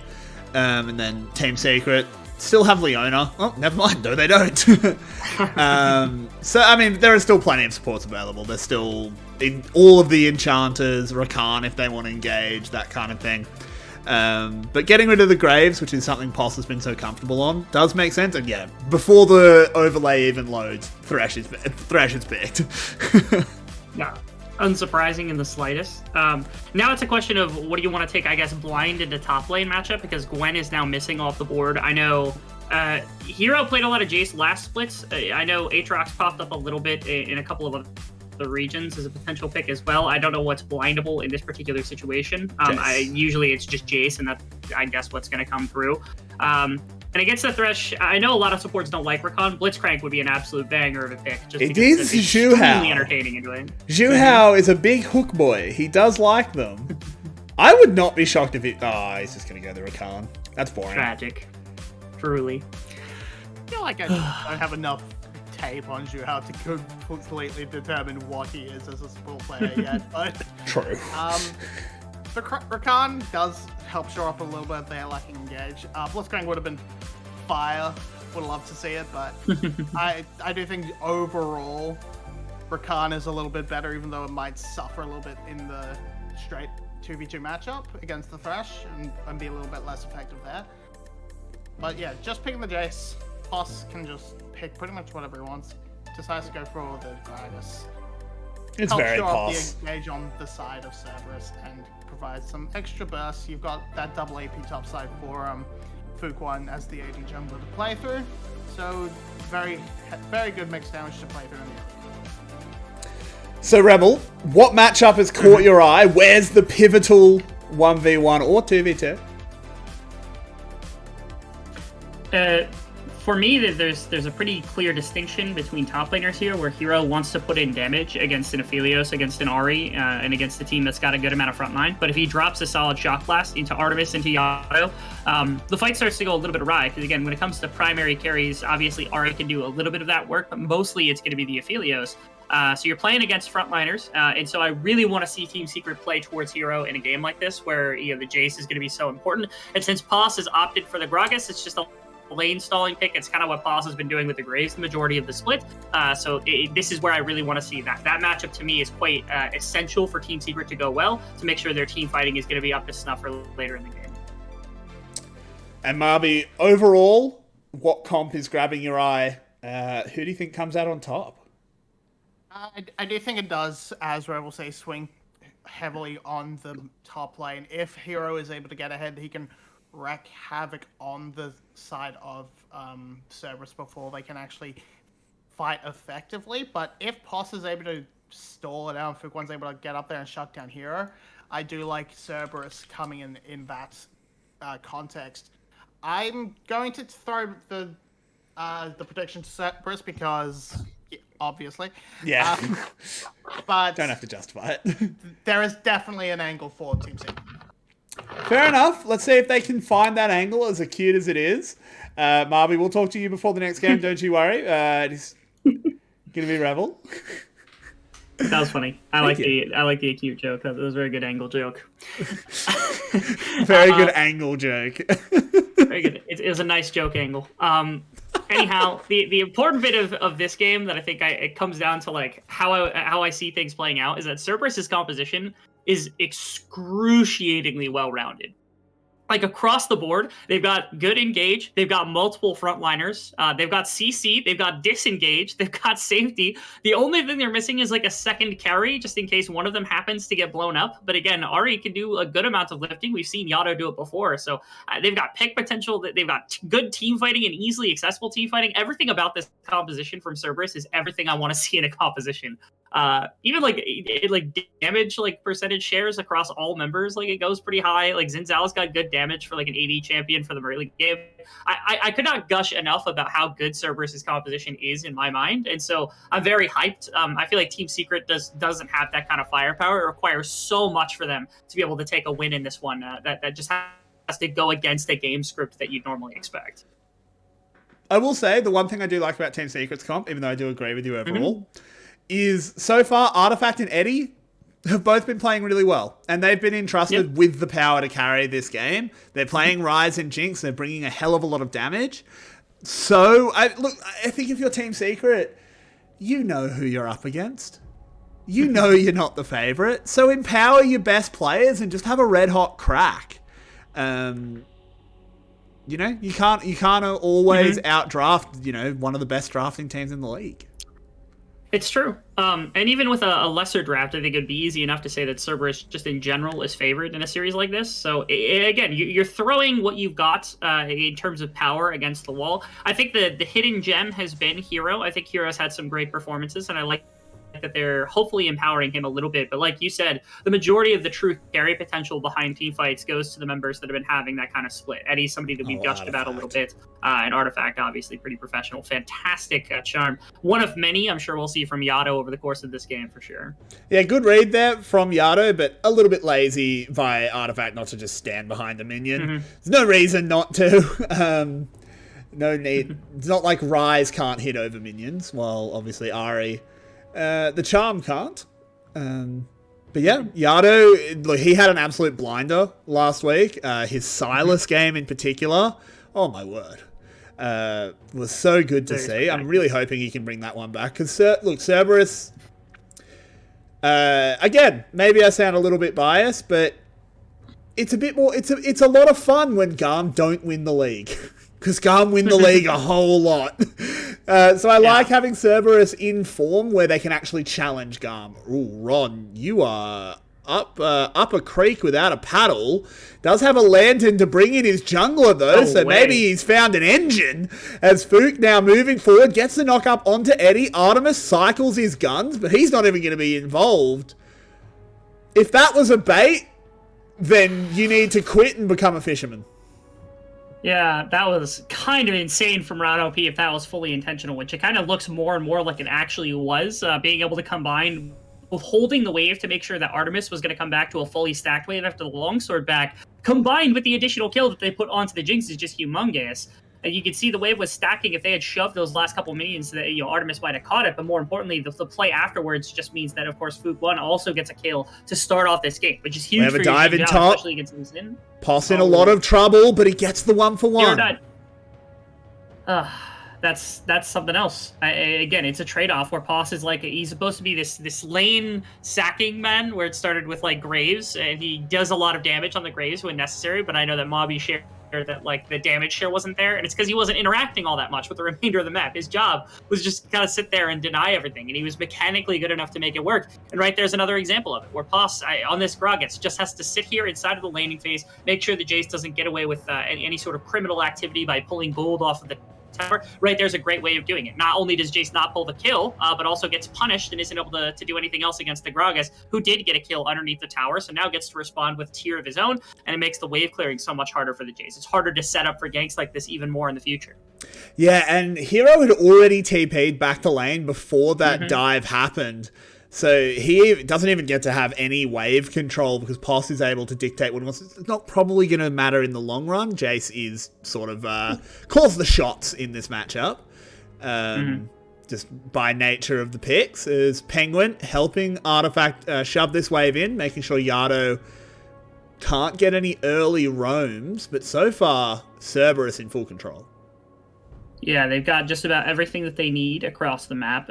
You got a solid start for Artemis. He's up about 10 CS over top of Eddie, and the wave is pushing away from them, so that's it's not going to recover anytime soon.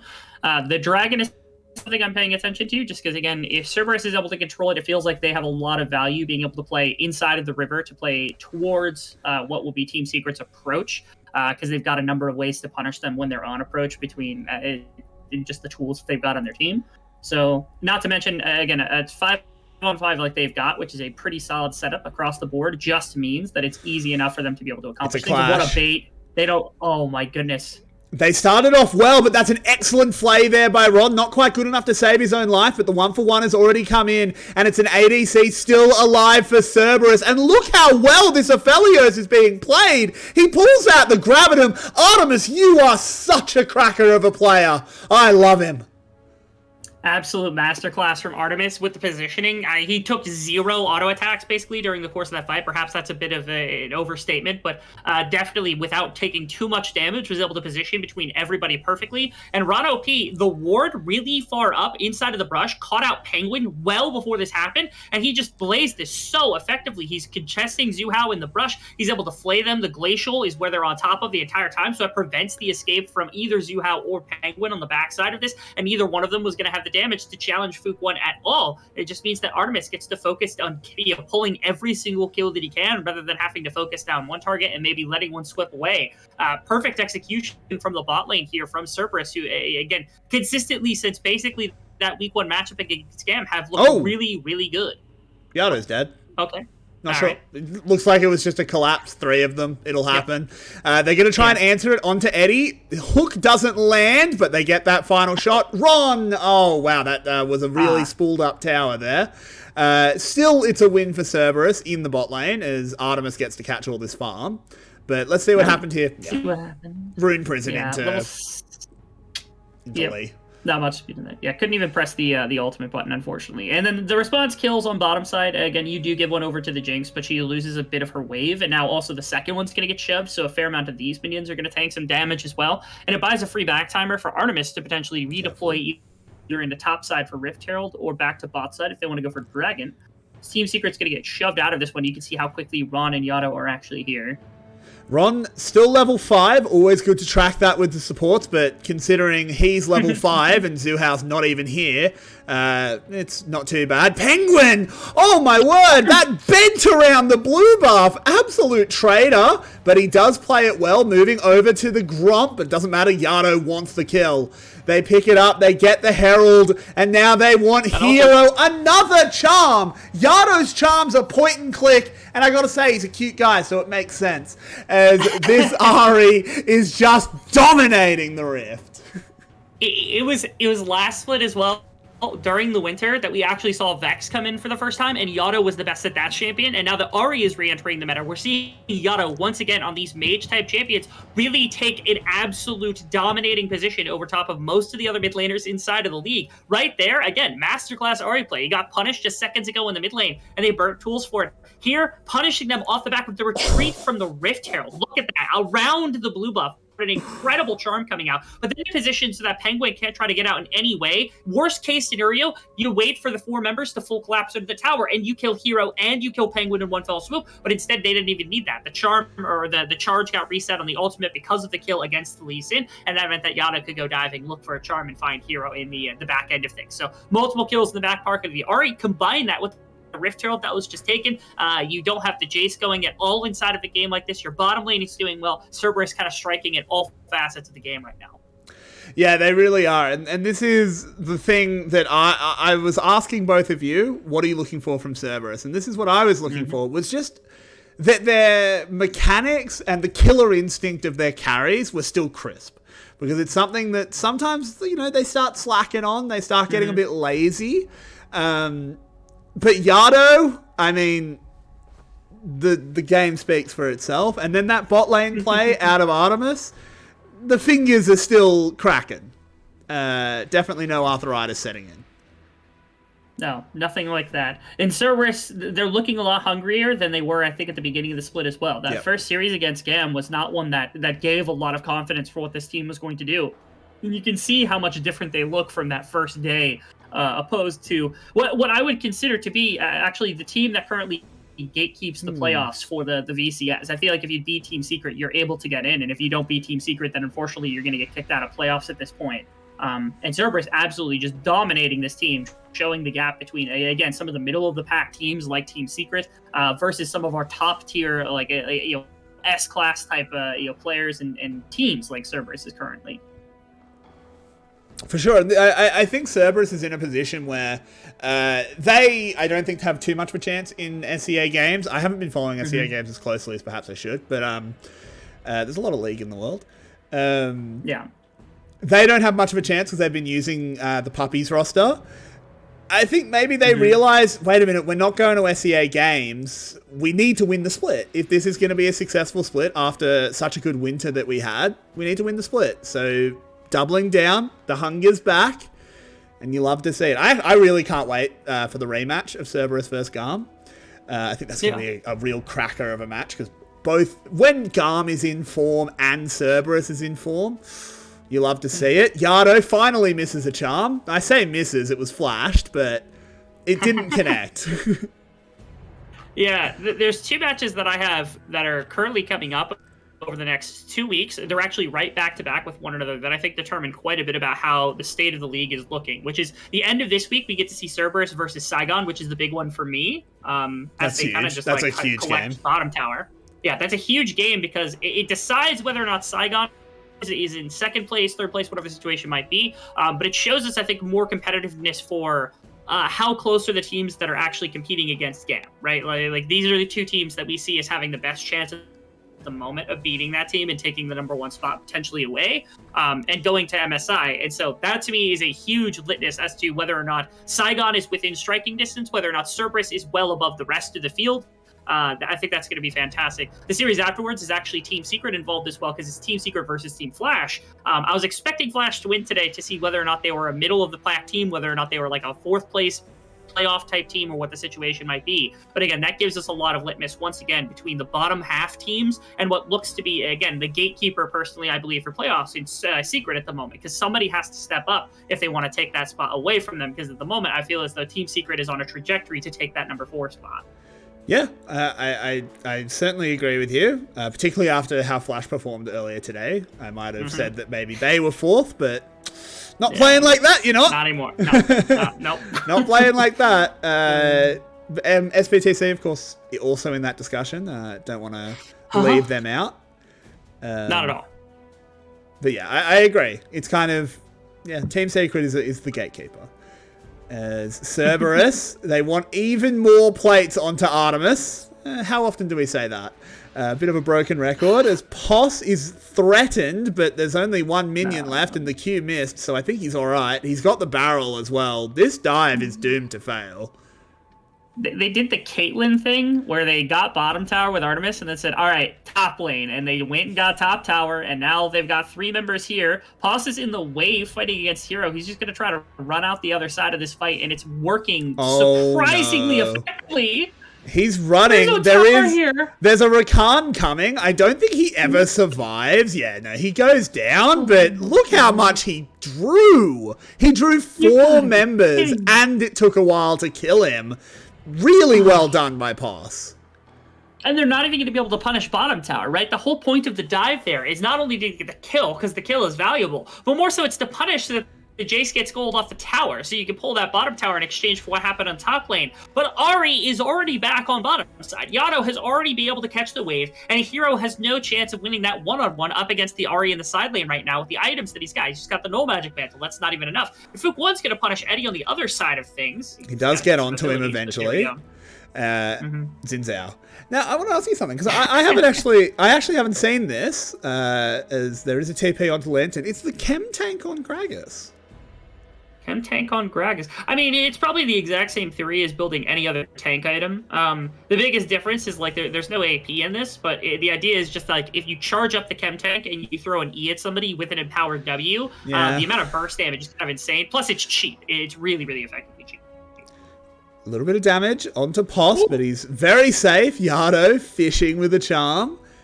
Doesn't quite land it, but still, it is Cerberus with all the pressure, all the control. A fair gold lead, but Secret has been making decent moves to keep themselves in this one.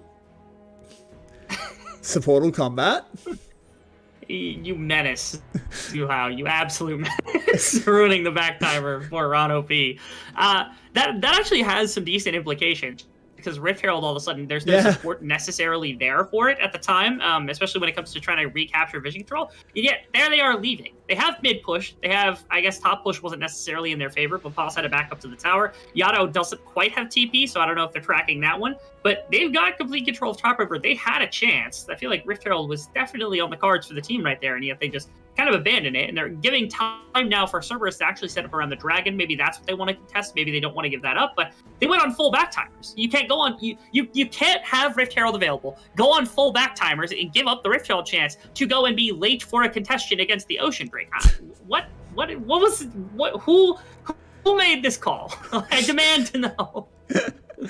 Oh, it definitely wasn't a great call. Penguin goes for the steal, but slips on the ice as Fuquan secures. They get a push in mid, but Poss is here. Plenty of time to catch. So, yeah, I mean, I feel your pain, Rebel. It really feels like Team Secret had the whole wide world and didn't get on the plane.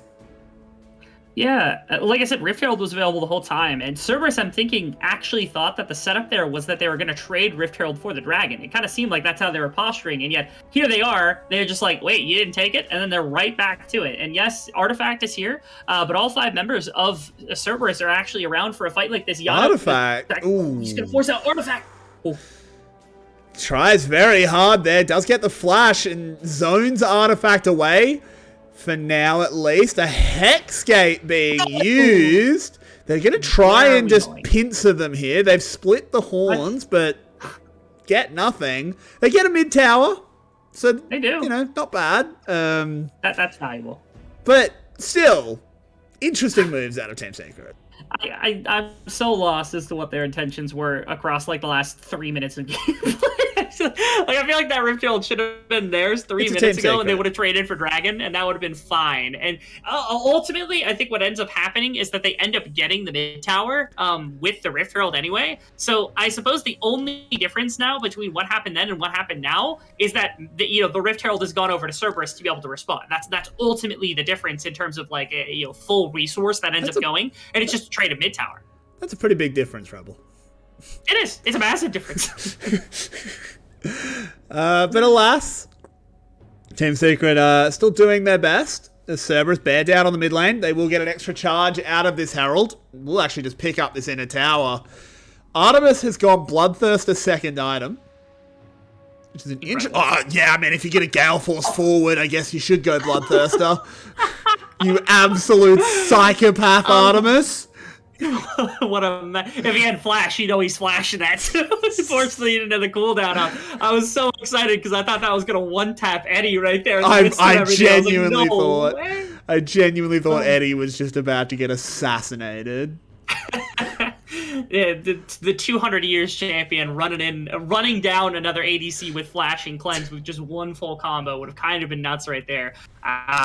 It doesn't actually cost all that much either because it was like Moonlight Vigil and Gale Force, which are both valuable, but they're not indisposable, right? Like they're not something that you have to have in order for the game to go in your direction. So I love the fishing attempt right there. Kind of took a little bit of the air out of the sails. So far, also, the double side laning, to me, has not actually been all that valuable for Secret. Are they diving in Ari right now? Yeah, they are. He hit the charm onto Hero, had the Essence Rush as well. So this has gone wrong for Secret as the reinforcements arrive. Yado misses one spell, but it just doesn't matter because Poss gets the kill. And Secret, I'll give you a tip. Don't dive in Ari with ult up. Mm-hmm. Just don't. Yeah, the teleport didn't help anything either. Ron P is he dodged down. This is incredible. Ron P is insane. Okay, they're just starting up Baron. That's easy enough for them to be able to snag up. Smite is available for both junglers, just making sure to take stock of everything that they've got in their back pocket. Seems as though Team Secret aren't full committing to this. 80's at less than 5,000 health. They are down One to about OP. a third of the health on the Baron buff. Gets caught, but it's traded immediately. Poss takes a lot of damage. The Crescent Guard comes out as well. So Baron is off the table for now. So Team Secret, 1-for-1, and you stop Baron? Yeah, you take that. You take that all day, especially if the mid tower goes down to Eddie, because he's able to kind of shift directly into mid lane after the mid lane had been pushed in by Penguin. I was a little hesitant to say that was a good idea, because I thought that Cerberus definitely needed a little bit more of a boot to kick them off the Baron than what they were giving them at the time. But apparently that was enough. They were ultimately baiting the Baron, which I think was a mistake, because they could have blitzed it down, probably taken a fight afterwards for an even number of members on both sides. But ultimately it ends up being okay, although mid tower, again, didn't go down because Eddie decided not to full commit for it. He might have overstepped in having done so, but he needed to kill 3 minions, which is like 2 rockets maximum, and then it would have been 3 or 4 auto attacks onto the tower would have been more than enough as Poss. Once again, they go on Poss. This is, a bit of bullying, I think, as he does finally fall. It took him a while. Throws the Only lantern. lantern for Come on, come to say he's dead, man. He's already dead. That had to just be a sympathy lantern at that point. Although it is going to open Dragon for Artemis, because he's got green-white, so it's the perfect gun setup to single the Dragon. Although he's got Bloodthirster, so it doesn't matter anyway, but still. Easy enough. Easy peasy lemon squeezy. You're going to actually finish it off, mate. Does it in the end. They get Soul Point. It's the Hextech Soul. Very, very strong. Yado moves up to just clean it up, but Secret. They trade it for an inner tower, so gold positive. In fact, Secret have clawed it back to basically... shut up. Move on. I meant to say basically dead even gold. It's a matter of, one of the biggest things is side laning on both sides. It's actually led to a pretty significant advantage in terms of gold for specifically Hero. You can see Hero's up to 247 CS, so he's well over 10 CS per minute, which is kind of insane to think about. He's up to 11 CS per minute almost in terms of what that number brings. So it's been the Jace that's actually been the massive beneficiary of a lot of the mid game. Now, the sacrifice, of course, has been a lot of objective play, a lot of turrets that have been brought down across the map, 3 dragons in the back pocket of Cerberus, but they also have done nothing to slow down the carries of Cerberus, which is truly also problematic, just because Artemis, again, closing in on 3 items, the Ares on 2 items with the Everfrost and the Horizon Focus, which are 2 big items for being able to one-shot somebody in a single combo. And so Team Secret's got a lot on their plate ahead of them, right? Because they have to deal with Artemis's big carry potential. They have to deal with the fact that, they're down to 3 dragons. They have to somehow claw through the fact that, Soul could be very easily attained by Cerberus in the right circumstances. And so Hero's got to make this gold count, right? If you're going to give all this time over to a Jace and a Rise to go into a side lane and just collect farm over and over again, they got to make something of it. That they do. We need to see Hero having an impact. He has just been sitting in the side lane against Poss. He's got a big CS lead, as he said, so needs to really do something with it. So far, Poss has been absorbing pressure very, very well. Penguin as well, 5 kills. Has sort of just been grubbing them a little bit. I don't know if he's earned all 5, but 5 he has nonetheless. So we may see some big power out of the Lee Sin. Is Baron on the map. I don't think Cerberus is going to have another crack at it, though. Yeah, this Baron's in a really weird place where it feels like Cerberus, they don't want to give a full potential to something like this without at least the possibility of not losing the game over it, right? Because if they full commit to it, they could probably take it, but again, their consistent damage isn't particularly high. Artemis has a ton of damage, but he's the only one with that much consistent damage. Fuquan and Yado obviously still have some, but it's not enough to assist against something like that. That's pretty much Artemis's job, and he's also the main damage dealer, which is kind of the deficit of having just one of these primary carries, right? You have an Azir in this composition, all of a sudden you can kind of play on 2 fronts, but you can't do that if you've only got the one. Trellia's being popped. They're really going in. Zhu Hao is able to use the quickness to get away, so good disengage, Team Secret. Yeah, really well played actually by Zhu Hao. The flash from Eddie was also necessary, which is unfortunate, especially because there's no Gale Force on this Jinx. It's the Kraken Slayer for bonus damage, but you're going to take that, because that was fishing coming out from the side of Cerberus, even though they don't know the summoners. What is happening? Okay. Got hit by a charm, but the follow-up didn't quite land. Now Fook Take some damage off of the there's arrival. another They one. move forward. Artifact goes low, goes down to the There we Graviton. go. So finally, the pick is found. Cerberus walking up mid. Their health bars are full. And Team Secret have just been sort of outmuscled. Yeah, making great on the use of the Ari Charm a number of times in right there. Especially fantastic. They're able to get it onto Zuhao to start things off. That means there's no supports. There's no kind of counter engage to come out from the Rakan. And you combine... That was the boldest decision in the entire world, to back right there. And then also to stand firm as the Q was coming in. That was kind of insane. So Yato with some of the gutsiest moves I've ever seen in my entire life. But they're right back to baiting the Baron. They've got green-white once again, which is fantastic setup to try to blitz down this Baron once again. Also able to kind of stand out in front, make sure that everybody has to stay a little bit else. Penguin's got to wrap around right now. He's so late. He's so late, though. He is later than me to my morning classes. As, Yato, that's a lovely charm. Played the off angle, got it well. Poss gets a double knock up as well. In goes the hook, it lands. Cerberus, you didn't need this fight, but they've taken it anyway, and now Artemis gets in range.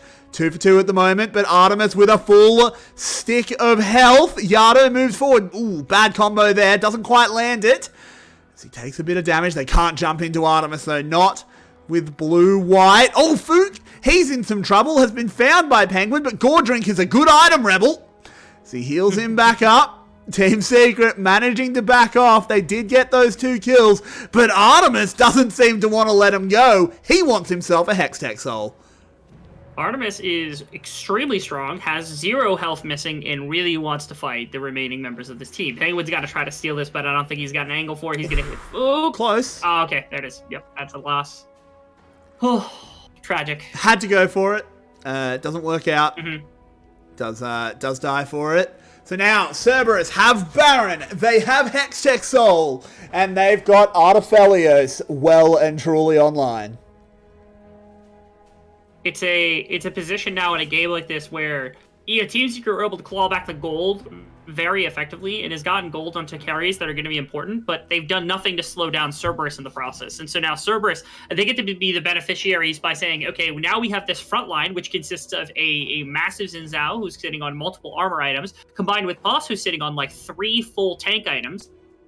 Behind that, we have a lot of pick potential with Yato. We've got a ton of team fighting potential with Artemis, and we have a lot of disengage that can come through too. Again, this is a well-rounded composition that Cerberus wasn't slowed down in the process of using. Oh no.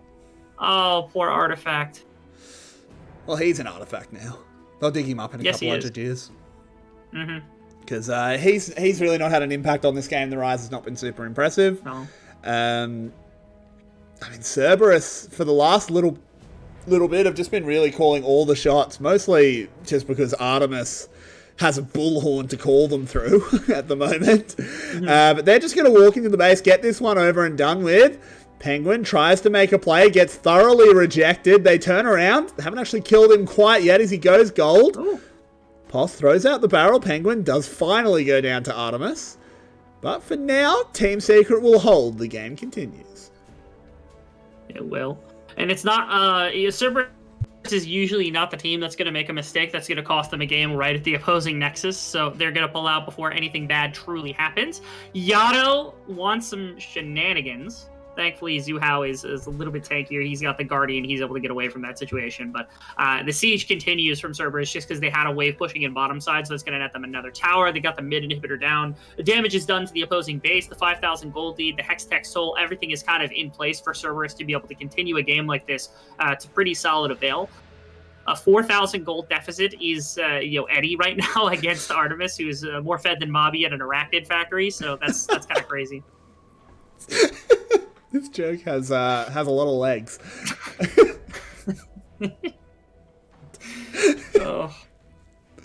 Oh my word! But Cerberus, yeah. Look, Cerberus is not the kind of team that's just gonna go whole hog to try and end the game before it needs to.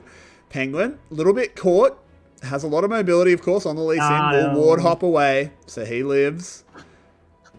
But I blame Ron OP for that. Ron OP's lantern didn't get over the wall. He would have been able to drag Yato into position to land a charm, and they could have done more. Although it doesn't matter, because again, Cerberus, they don't find that strike, but they've got more than enough winning condition here.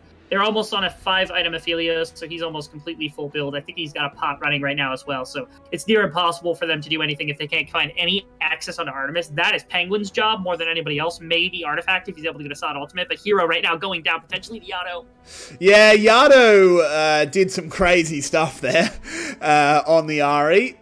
Leads to 2 kills, does cost him most of his health bar, but that really doesn't matter as in goes Zhu Hao. He dies before he can really land the charm, and this is going to be the final collapse of Team Secret as Artifact uses the Zhonya's to buy himself a little bit more time, but it doesn't matter when the rest of your team melts away, and you join them in the afterlife soon enough. And Cerberus, it took him 31 minutes, but it was a fairly clean half an hour, Rebel, and they will take the Nexus, and they will take Game 1. It wasn't the fastest acceleration coming through. I do think that they bled a little too much in the side lanes for my comfort, because again, the gold was actually relatively even. But ultimately, Cerberus did more than enough to get their carries into the right position to win a game like that. So props to them for being able to capitalize on that kind of a victory, and to be that clean about it too. Because again, they were really precise with when they decided to take fights. They were really precise with how they decided to play out. At most situations. They didn't really make a lot of mistakes, which I think was the important thing. They reduced their mistakes, didn't do anything to really throw a game like that, so it didn't matter that the gold lead was kind of shot. They knew how to play around what their carries were capable of doing. For sure. And then we will be going to a short little break before we bring in the VCS English Analyst Desk to break down Game 1 and get you ready for Game 2. So don't go anywhere. If you want the lowdown on who's going to pick up a win, you need to stay. So we'll see you in a little bit. Don't go anywhere, guys.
Tell me where do I go?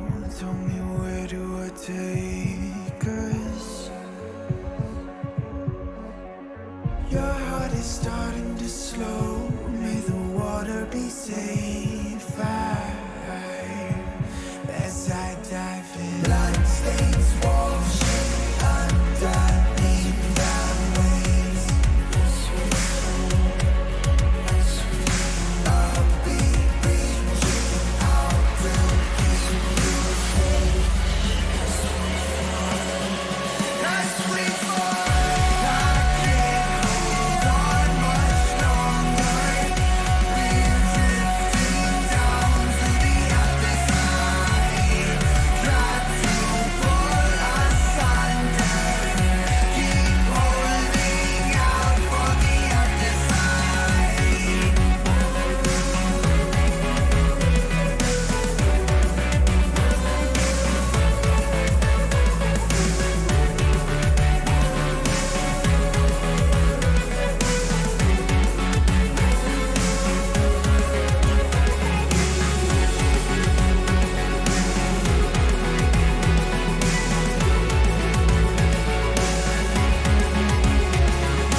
Welcome back, everybody. We had a really eventful chat while we were out, but we've got game 2 of Cerberus taking on Team Secret. Game 1, Cerberus did beat them half to death, put them in prison forever. So Team Secret need to bounce back from that one. Marby, how are they going to do it? Good question. Good question. That's a really good question. So the big trick is to not just get body in every lane. That's a good start. I don't know. I think maybe you just sort of try and pick. You either sort of lean all in onto that lane dominance style in draft and try and just try and force a snowball that gets out of control and Cerberus cannot match.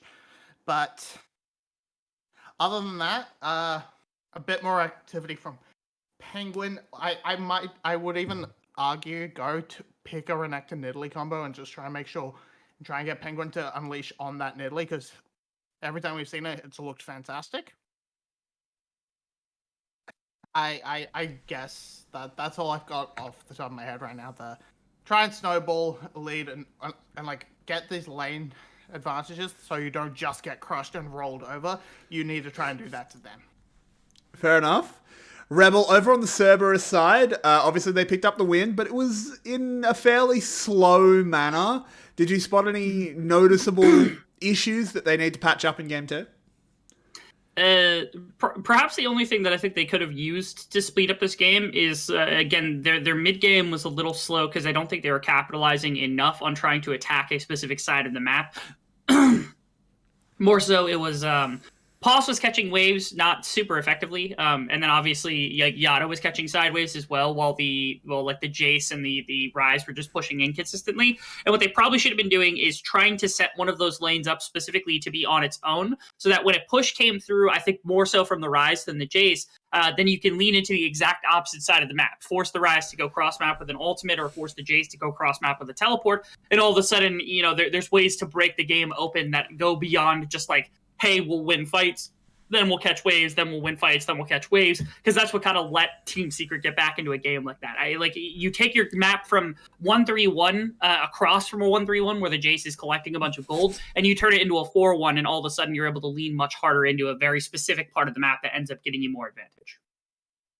We are going to head into draft, so we'll see if they do bounce back, if anything changes up with the change of sides. It is going to be a first pick Jinx, it seems. It makes a lot of sense. It's a good one for Artemis. Yeah, it provides that nice sort of strong initial laning phase and can transition very comfortably into the mid game. This sort of dive angle from the Hecarim can be a nice way to shut it down, but Artemis wasn't necessarily the biggest problem that was tearing apart Team Secret in that last game. It was the havoc Yado was able to cause on this Ahri that completely disrupted their team fight. So if maybe that falls apart a little bit if you are able to just put together a bit more of a straight up front to back composition that the Ahri can't break as easily. Or you can take the Ahri right now. Artifact put up a decent showing on it in the match against Burst the Sky. Oh. There's the Xayah. That was banned in Game 1. By Team Secret, though, so they think this champion is really strong. It is. It's not weak. I think that. Yeah, not at all. The two chances I think that come about from this is, number one, they have to feel confident in the Xayah versus Jinx matchup because they were willing to ban it and take it away from Cerberus. So that tells me that they have some inkling about what this does. The thing that it also does that other ADCs have been prone to, which I think we saw in our first series really heavily, is that if you select a bunch of champions that don't interact really well around your ADC, then your ADC is exposed to dive threats, especially against Hecarim, against like Lee Sin, and against some of these other junglers that have problems.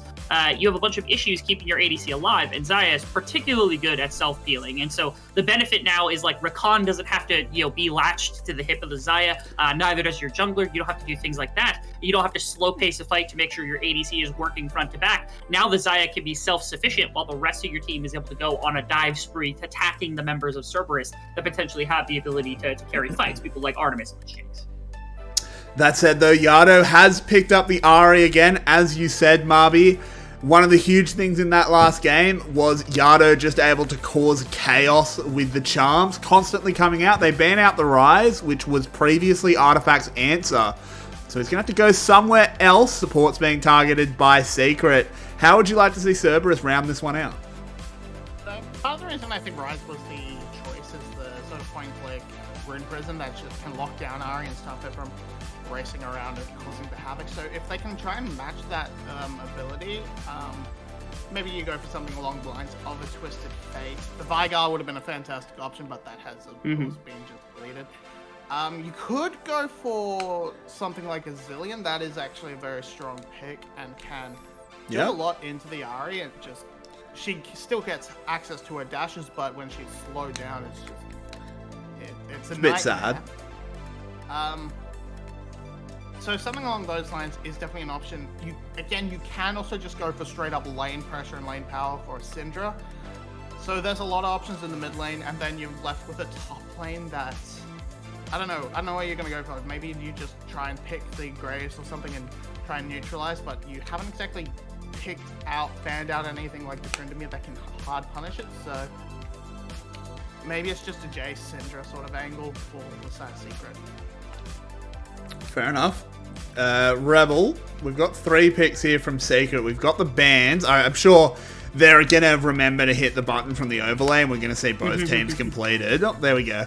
Oriana is going to be the pick for Artifact, so a little bit just...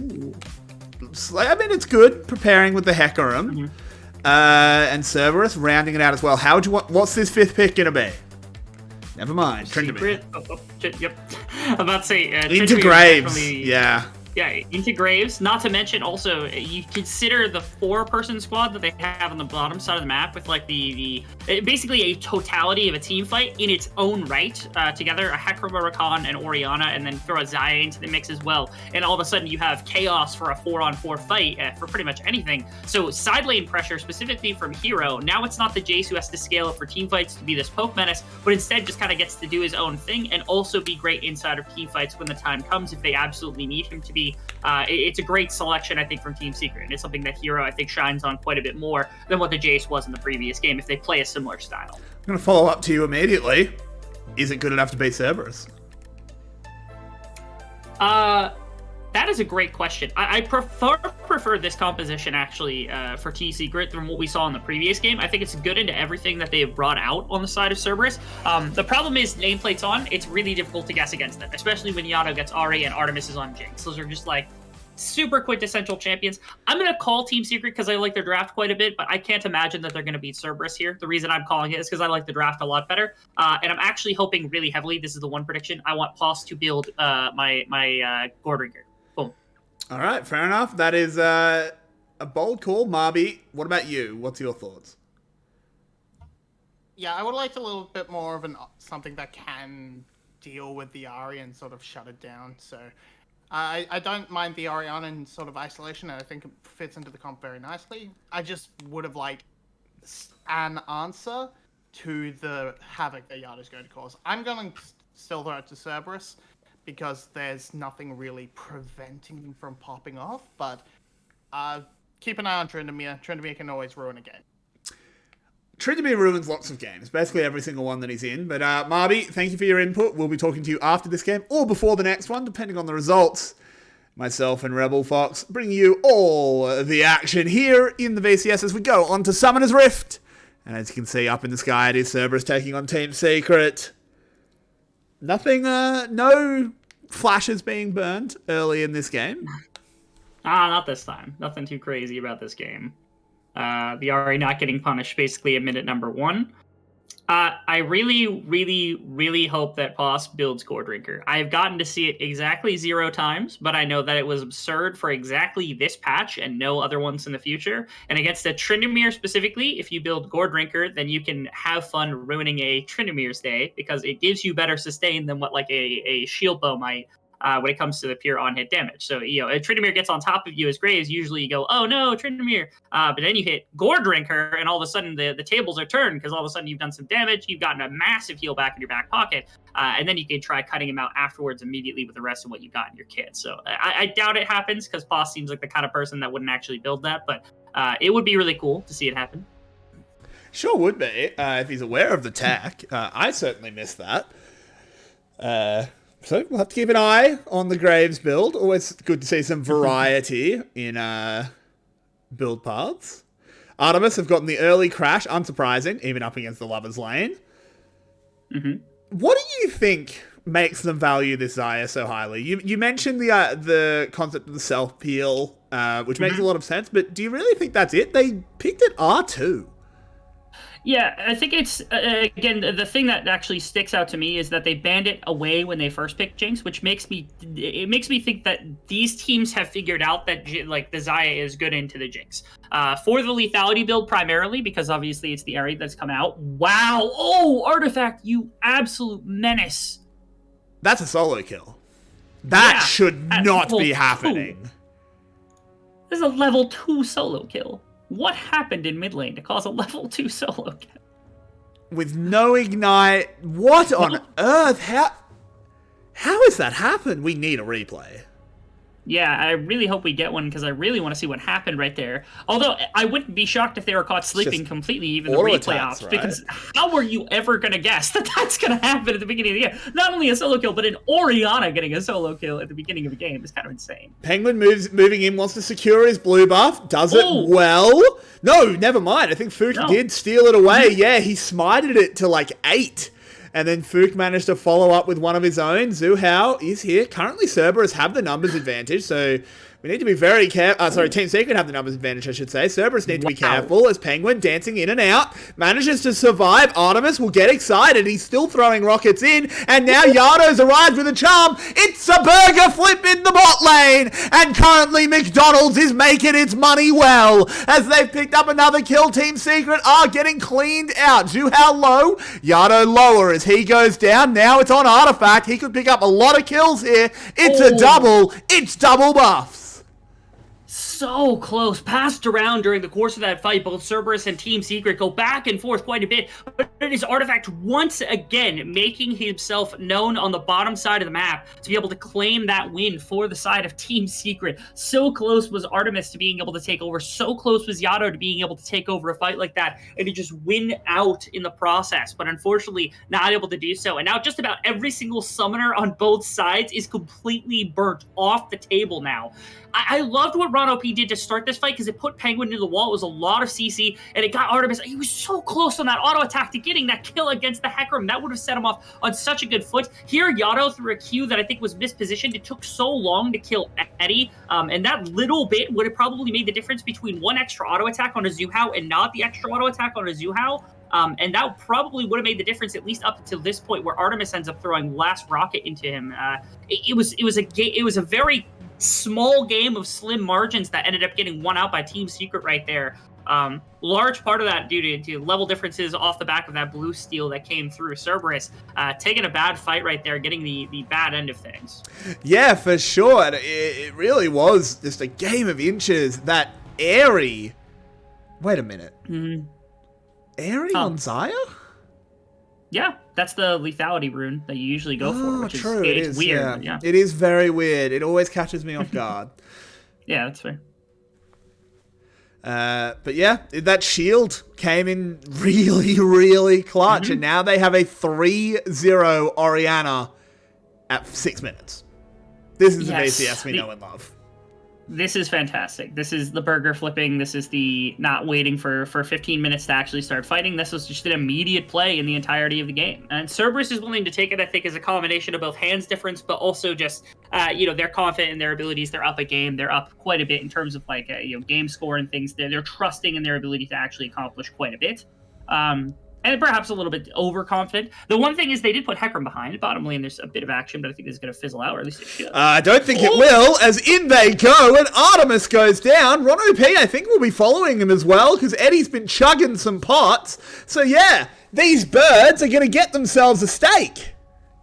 I think he just headbutt Eddie back into his own EDC. Artemis needs to feel a little bit trolled by Ronopi right there, because not only did it put Eddie in position for auto attacking, but it also repositioned for the feathers to be in a much better place, because I'm pretty sure Artemis was actually shifting up in that fight up towards the river, specifically to avoid the feathers that had been put down by Eddie during the course of that fight. And yet here they are, Ronopi trolling his ADC by repositioning the Ahri freely. There's no flash. There wasn't a heal quite yet for Eddie either. There's no Gale Force to reposition to get the feathers in the right place. So it just ends up being Ron OP kind of not having a great play right there. Again, on the Alistar, the first time he got caught, he had an okay combo into Penguin, but right there, kind of costing himself a 2-2.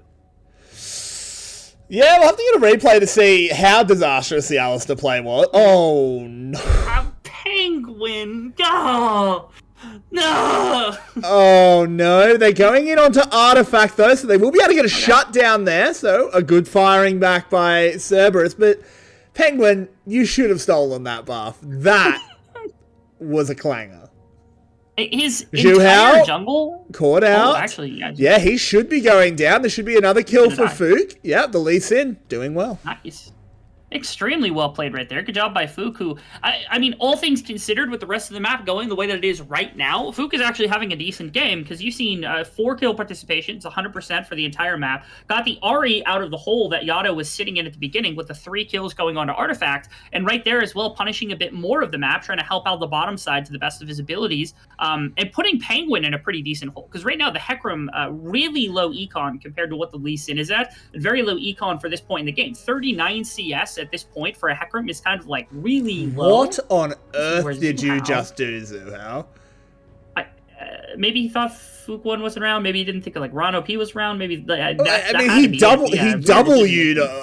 I think even if Ron OP is not there, if Ron OP is not there, he probably doesn't die, but he also doesn't accomplish anything.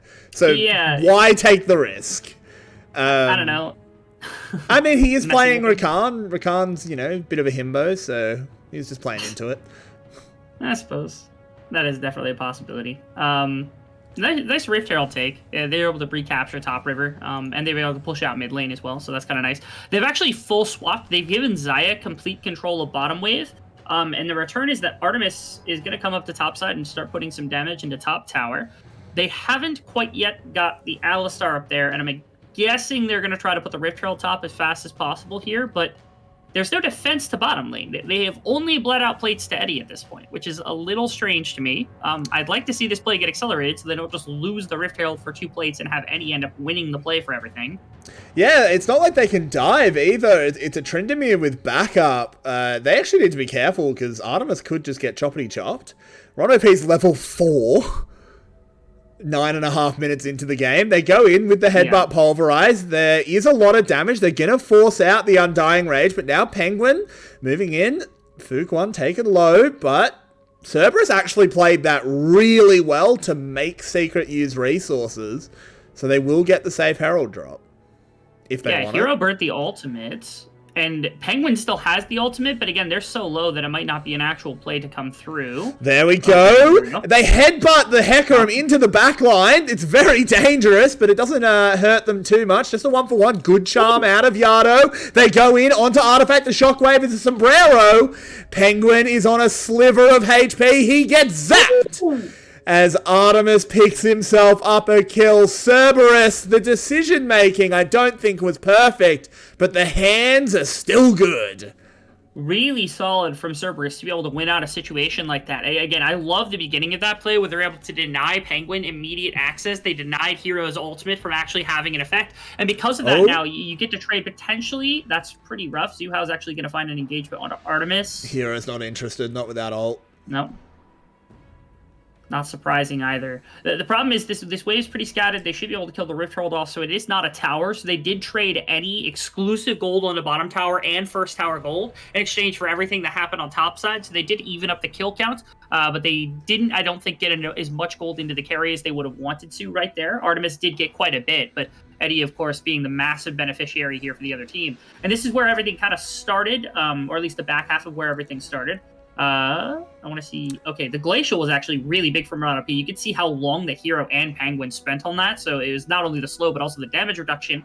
And then Yato following Artemis was humongous. Denying the Shockwave at the very end there was also big because did quite a bit of work. I love that Shock Blast because that was about as quick as you could get, or about as far away as you could get, and potentially still snag that kill away. So Artemis getting a couple of kills during that play. Again, the gold back and forth between he and Eddie is going to be something to pay attention to. Although in a game like this, I think the Jinx is just better at full carrying than what the Xayah is going to be capable of doing.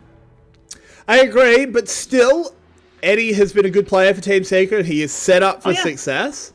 Though, he is up against Artemis on Jinx. On the other side of the map, Team Secret, they picked themselves up that first Drake. So Team Secret kind of doing everything right at the moment. Yeah, Team Secret's feeling very competitive at the moment. They've got Artifact into an okay place. We're waiting for the Ludens to get completed first, and then all of a sudden the Orianna's probably going to feel very effective in a game like this. Top lane is, I think, a little harder, or I guess solo lane is what we'll call it, because they've been swapping around the map. But Pos has the Hull Breaker completed, so it's a little harder for Hero to just outright push against Pos, especially when the sustain comes through on the second item. So I think Hero's best opportunity to take advantage of this lane is going to be in the coming item, because he should finish Gale Force. Almost certainly that should be the item completion. You can see Artemis takes quite a bit of damage from Eddie right there. Oh my goodness, just Yeah. the Qs, the procs. Goodness gracious. He's taking a whole lot of damage. Now, there's a little bit of maths that you've ignored. Mm-hmm. There is one pirate versus no pirates. This is true. So Cerberus is pretty far ahead when it comes to controlling the 7 Seas. Now, I don't know how that translates to Summoner's Rift, but I'm sure it has an effect. Yeah, L plus no pirate hat plus no wenches, something like that, to the Something effects like of that. Team Secret, unfortunately, yeah. Made in this. That's the Voyage, by the way. That wasn't an Elden Ring joke. It was both, but I get to claim both. Anyhow, it doesn't really matter. We're waiting because Cerberus has actually kept their bottom lane on the top side just as often as they can, because I think they want to compete for second Rift Herald as well. Eddie? My goodness. Eddie, well done there, using the ult and the flash to get out, doing a lot of damage to Ron OP as well, but still, it's quite a few resources used. Yardo fishing for a charm, doesn't land it, but they will pick up this tower regardless and break open the top lane. Yeah, nice play coming out from Cerberus as they're able to kind of hand fist down this top lane very effectively. They put a bunch of pressure into Eddie. You could see the reason why the Xayah is pretty valuable in a game like this, because you can see with an Alistar, with an Ahri, and with a Lee Sin in the back pocket, there's quite a bit of dive potential, and so that ultimate is a very valuable tool when you combine it with the flash with a Gale Force. But in this case, there's no Gale Force; it's just the flash and the ultimate and the heal. And Eddie's able to get out on his own. It is unfortunate the Feather Pull ended up not tagging Ron OP for the most part, because again, there was a lot of damage thrown out immediately, but without Aftershock, it's a lot harder without ultimate for Ron OP to live that combo. And right there, that probably would have been a full execute or close to it had Eddie landed 3 feathers, whatever the system might have been. Fook? Might have changed that play. What a play! What a play by Fook. Puts Eddie into the grinder. Artemis gets the shutdown. And that are those Lee Sin moments that this champion can do. And that's why he's always meta. That is a massive play from Fook One. Not only as a phenomenal display of his abilities and talents as a jungler, which is something that we had questions of, obviously having to replace Ego. But the biggest thing is the intelligence behind a play like that, because Eddie is down the summoner spell, Eddie is down the ultimate, and there's not a lot of cooldown reduction in his back pocket yet. Boss and Hero going at it, but it just doesn't matter. It's too fast.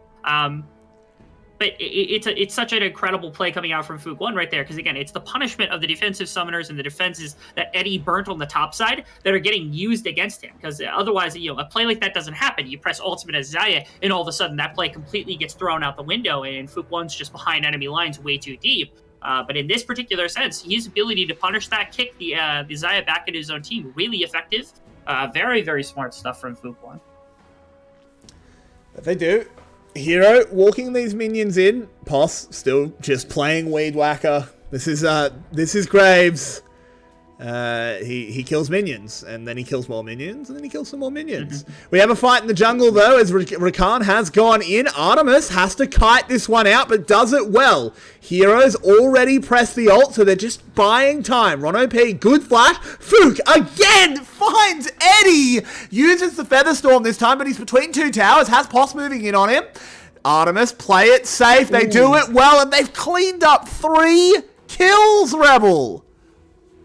What a play right there. It's a combination of Fook, who's able to get into the backline. Poss also finally enters a fight and is able to accomplish quite a bit. The Graves gets to step outside of his natural laning phase and start to actually make an effect across the map. And that combined with all of this dive that they put into just making sure Artemis goes down, it means that everybody on the side of Team Secret ends up punished, because the only member that can put out damage in the course of this little kind of cubby way is mostly the Xayah, who focuses way too heavily on trying to go forward in a fight like this after having got headbutt by Ron OP. You can see, look how far Penguin went in, wasn't able to get anything with the immediate E, there wasn't much. Ron OP ends up getting jumped onto by Eddie because he got pushed back, unfortunately, into him, but it ends up leading to nothing, and the other side of the fight just gets won by the 2 divers that had already come in way too late. It's incredible stuff that Cerberus is able to find out Team Secret in their own jungle. They're able to deny them a lot of the play that they were looking for right there. Nobody was able to get focused down enough.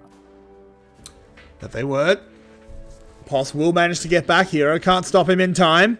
So now Cerberus back in their element. It was a very, very sus early game. For sure. But no matter, they recover. And Team Secret are on the back foot. It's a position that Team Secret find themselves in where, again, they've got this Xayah to pair with an incredible combination of Hecarim and Orianna, but they really, really need to start using it, right? We haven't even seen a combination of a Hecarim with an Orianna ultimate in one fell swoop against the side of Cerberus. They haven't been the ones attacking. For the most part, they found themselves in that rough position just seconds ago, and they did the best to get out of it. But Cerberus are the ones that have been making most of the attacking moves since the very beginning of the game, which I think is problematic when you've got the Hecarim in your back pocket. So to me, I really want to see, especially now that Penguin's on Chem Tank, you've got a lot of move speed behind you. Ludens is done for Artifacts. You can get a lot of work done with a solid Shockwave alongside an ultimate coming in from a Hecarim. So if you can put those pieces together, things get a lot better. Especially, again, Xayah, when you get feather stacked and you get the feather pull against multiple targets, when you have these big AoE ultimates, things, health bars are just going to get absolutely ripped through, especially when there isn't a member on the other team that's really situated to take that much damage in one fell swoop.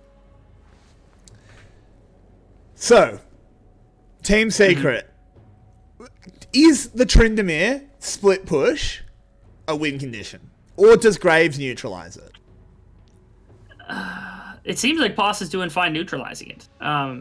It doesn't look like Hero's been able to capitalize on this. I wanted to see this break point right about now, because the Gale Force is done. The Gale Force was done, I think, before any sustain has actually been purchased by the Graves. This is the only opportunity that Hero's really going to get in the game to try to make a massive jump over Poss, because once the shield bow is done, there is almost no way that Hero's going to be able to full engage before crit is just like done, and he's just like killing him with 3 or 4 auto attacks anyway, which is where most Tryndameres end up at the end of the game anyway.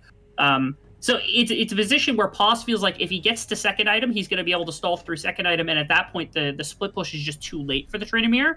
Oh, actually, we get quite a bit of fighting on both sides. That we do, as Penguin's taken very low, but he lives for now. He's got the shielding. Artemis finally gets him with the rocket, gets excited, charges on in. They are doing a decent job escaping at the moment. Hero presses the Undying Rage, but he's really got no one to give the chop as Fook dashes over the wall. Artemis, maybe don't present yourself to a Tryndamere. Ooh, really ugly there, but he does finally go down. But now without the Jinx, Cerberus is without their carry, and they lose a second kill.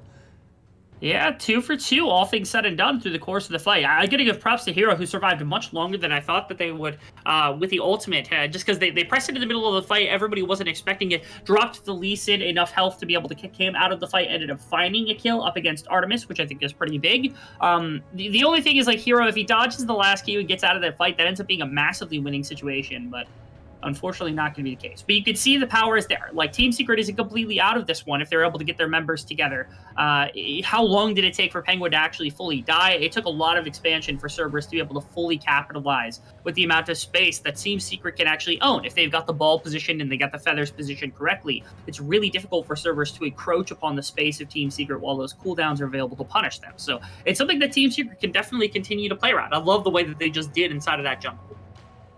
Yeah, I mean, it was such a strange mistake out of Artemis. Very uncharacteristic of him to just sort of walk up to a Tryndamere and die. But whatever, it happens. You have to give him a brain fade every now and then. Cerberus is still in a good position, though the gold lead has closed. Dragons are split. So we've got a game on our hands. We really do. And the ADCs are on similar itemization, although, again, the Jinx is the crit variant, so on third item, all of a sudden things get a lot more painful, I think, for the side of Team Secret. The more interesting one, of course, though, that I'm tracking is again, Hero versus Poss, because there is still an opportunity. Now there's a Vamp Scepter done, but it's not impossible for Hero to just run at Poss and I think do damage, or at least have some significant damage. It just needs to consider that. Although, again, working into Hullbreaker minions is a little bit difficult. This should just be the tower, probably, that Poss gets up against Hero, because he should drop him more than enough health. Yeah, that's a very easy tower take. Fook is coming down. Poss is probably desperately telling him to go away. He just wants to hunt alone. The less interaction with other champions Poss has this game, I think the happier he is. He's just playing Farming Simulator. That's just true of Poss in most games, I feel like. True. Like, if you had the opportunity to play 1v1 at like a professional level, that's just what Poss would do, right? That's what he likes to do the majority of games. Can't get in. Cerberus just happy to give that dragon up. It's fine. It's just a second stack at 22 minutes. It really doesn't matter. Pretty much not at all. It does set up, of course, for third, which does eventually mean something. But ultimately, yeah, that stack absolutely does nothing. And because of it, they did get mid push, but it's eviscerated by Eddie, so that doesn't matter at all either. Ultimately, I feel like this game is so slow that what we're going to end up caring about is just a fight that ends up going awry for one of these two teams when they make a bad decision. It is that's the way of the VCS, I suppose. It's very funny that you say this game is so slow when we're just under 1 kill per minute. You gotta love the VCS, and you're not even wrong. You're not even wrong, because you've got to love the VCS. This region wouldn't trade it for the world. Not at all. Yardo picking himself up a blue buff. He has been pretty good on this Ari once again. Not quite as impactful as game 1, I think, but he still has plenty of time to catch up. Yep. So this is actually the point that I kind of want to see Team Secret immediately go for big plays. And by big plays, I mean they need a 5-on-5. This is about as strong as Zaya's going to get all game. She's not really going to get a ridiculous amount stronger. She might get some more resistances, but that's the best that you're going to do. The 3 item spike, and especially since the 3 items that have been chosen by Artemis are the Gale Force, which I think is right. Rapid Fire Cannon is great for being able to use range advantage, and Lord Doms is really good damage. But there's no Infinity Edge, there's no Bloodthirster, and there's no Runans, so team fighting isn't quite as strong on this Jinx as it usually would be on most other 3 item Jinxes. So those two combined with one another, and then you also still have this massive Hecarim Orianna combination. I feel like if they're going to try to team fight at any point this game, this is probably the point you want to do it at. Yeah, this is the best you're going to get. Especially now, side laning has basically gone awry, just because Shield Bow is up for pause. He's going to go into Death Stance almost certainly, and that means the hero basically has no more ground to stand on in the one-on-one, at least not for a little while. Until like 3rd, 4th, 5th item, that kind of territory in the side lane where he like just 2-3 shots most champions, no matter how much armor they have. So for me, Team Secret, this is where they really just want to go for a 5-on-5. They want to look. If it were me, I would be looking to try to either force on the next dragon against Cerberus, or I would be looking to bait them into a Baron buff and then attempt to turn on them, something like that. Just because those are the best ways to try to get Cerberus to go where you need them to in order to take a full 5-on-5, and that's what I'm looking for here. Yeah, it makes a lot of sense. At the moment, Hero's just staying in the bot lane, which actually gives Cerberus the opportunity to start the fight. Zhu Hao goes incredible, and he goes down, which lets Artemis get the speed, baby. He runs forward, takes down the Orianna. They let Eddie and Penguin go because they've got their eyes on a certain Baron Nashor. Look at that. Look how fast it was that they were able to capitalize on this. You see that there's members on the bottom side of the map. You see that you have an opening to be able to attack, and that means that Cerberus, they are able to jump the timer that Team Secret should have been looking for in order to find a 5-on-5 themselves, and it meant that they couldn't really get their feet set, right? The Shockwave, not burnt in that fight. The ultimate from Eddie to be able to put down a bunch of feathers and use them against the enemy team, not burnt in that fight. Now, Penguin's going to get denied too. He tried. He had to try and get in. I don't... Fair enough. Whatever. You int for the chance. He didn't have his ult. So, whatever. They get the Baron. They kill the Hecarim. He's 1-5.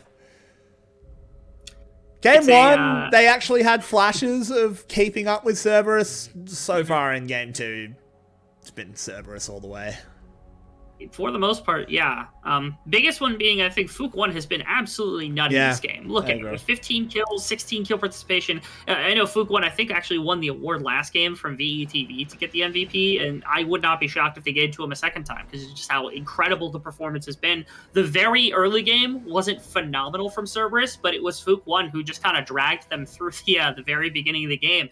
And all of a sudden, again, you're on 3-item Aria, you're on nearly 4-item Jinx, you're on incredibly split-pushing, the Graves, who, by the way, is building towards armor item. I think it's actually going to be a Randuin's to prevent the crit damage from coming through because he doesn't want Hero to do anything. Yeah, it just means that there are no legs to stand on. Side laning isn't an option. Team fighting is no longer an option. The Baron buff is going to get them more than enough of a gold lead for anything that would go awry to not go awry because they've got more than enough gold to hit them with. It's super easy for Cerberus to just kind of walk this one across the line. If they need to wait 3 dragons to do it, they can, but I doubt they're going to have to.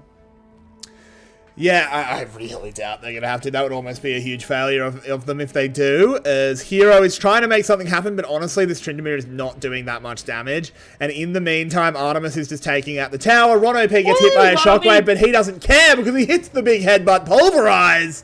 Eddie goes low, Zhu Hao goes down, and Artemis He's got red in his eyes. He's hungry for blood. Poss is taking on Hero, waiting out the ultimate in the Zhonyas.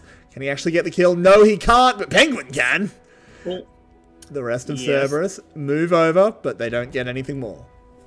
No, they do not. Thankfully, Eddie was there to try to prevent the mid wave, and so finally we get Hero actually taking a fight against Poss at the last possible second. Did lose the fight in the one-on-one, but Penguin was able to kind of sweep in and do something. As Penguin again had a really quiet game, and this was the person we were looking at before the series had started to really do some of the damage and to be able to attack against Cerberus in an attempt to push Fook. But honestly, it doesn't matter who's jungling here. It seems as though Penguin just would have gone silent no matter what. And now at Cerberus, they pick up their second dragon. That doesn't matter all that much, but they did get mid inhibitor during the course of that process. So that's a really big pickup on the first Baron. It opens up a lot of the map for future objectives, especially in a little bit of time, because the Baron buff is going to expire. Then all of a sudden you can start working towards your second one. And again, it's a 4-item Jinx at the moment. It is almost a 4-item Ahri who's going to be on the Void Staff soon enough here. It's really difficult to deal with the position that Team Secret has found themselves in. They don't have the gold, I don't think, to even take a full-on team fight. Especially the way they've been playing it for the majority of the beginning of this game. I think the one out that Team Secret have, and it is a thin out, don't get me wrong here. I think Hero might win the 1v1 now. He lost that last 1v1, but it was very close, and Poss stopwatched during his ult. He doesn't have the stopwatch anymore, so maybe there's an angle for Tryndamere split push. Now, if Cerberus lets that happen, I'm going to fly to Vietnam and get in a violent confrontation with their coach. But Yardo, he's in some trouble, but he is just Ahri. He's so mobile. He dances around. It's like he wasn't even touched. Eddie gets locked up, uses the Feather Storm, brings them back in. That's a lot of damage, but it's not quite enough. And here comes Poss from the other side. The Undying Rage is good. Artemis is in trouble, but the Everfrost will keep him alive. Tryndamere will go down. Poss distracts 3 to 2 for 2, but it doesn't feel like it. Oh my goodness. Yeah, it doesn't feel like it. In the back end of this play is actually going to be a lot of Artemis, especially if this wave crashes and there's any support for it, but it looks like Zuhau's going to be back up in time to save the rest of this one. You can see the bits of little things that are actually working for Team Secret, right? Hero was about one step or one summoner spell. If he had Ghost, he almost certainly cleans up 3-4 kills in the back line. Artifact is maybe half an item from being able to burst out almost any member of this team, basically 0 to 100. I really want to see if this is the Everfrost coming back up. Or just Yano just not use it this whole fight. He just doesn't use it. Yano didn't use it here. Yeah, he just didn't use it the entire time. I love this from Eddie, by the way. That ultimate into the Feather Pull was humongous to drive Fook and Braun OP. I thought it was going to win them the fight. Here, Hero gets onto Artemis. The Flash thankfully saves him. The Everfrost, again, also protects him at the last possible second, because that one auto attack probably kills Artemis, and it might reset to E to get him another kill onto Yato as well, which would have been huge. And like you said, the possibilities there. They still have openings for a game like this, because they've still got powerful members on the side of Team Secret. But Cerberus is still very much ahead. They're very much in control of the game. Just have to not give up fights like that. They have to use these defensive tools consistently to get themselves out of bad situations. So it's about Team Secret's ability to punish when those tools are down. Yeah, the way I always put it is, when could I win this game? When could you put me on Cerberus and we'd still win? We're not there yet. If you put me in right now for Poss, we'd lose. So Team Secret still have a chance. Tough situation to be in. 20 seconds on Baron. 20 seconds on Baron. And a minute 40 on the Dragon, which I think is also another important one. I'm not sure if we get a team actually like outright throwing a game over this next Dragon, but it will dictate who kind of has a lot more presence toward it, because they're going to be able to command a lot more around what is the next neutral objective that gets taken. If they can posture a trade for Baron for the Dragon to give up a 3-for-3 in exchange for Baron to push back against the other team, or what the situation might be. What's nice for Team Secret is with mid inhibitor down, they're going to be in mid most of the time pushing out anyway. So, it's not bottom lane where they have to be so far away from the Baron that it's really difficult to be responding down there consistently. Having the mid lane be the one that's down, obviously it's a lot of pushing power for Cerberus, but it's a little easier to respond to, and they're kind of just like making sure that everybody is here and around. They're not even going to try to split push with Hero right now, because the thing that they concern themselves with is primarily stopping the Dragon. One hit. Yeah. Ooh, crazy. Sheesh, Artemis is doing some damage. Here comes the Hecarim, but he doesn't even get close, and that is a lovely Alistair combo coming out of Ron OP. He dies for it, but look what he does to the team. He keeps Artemis at full health. He picks up a kill onto the Tryndamere, and Team Secret are chunked out. This gives Cerberus an opening if they want it. Artifact still alive, no shockwave. In fact, no ultimates whatsoever on the map.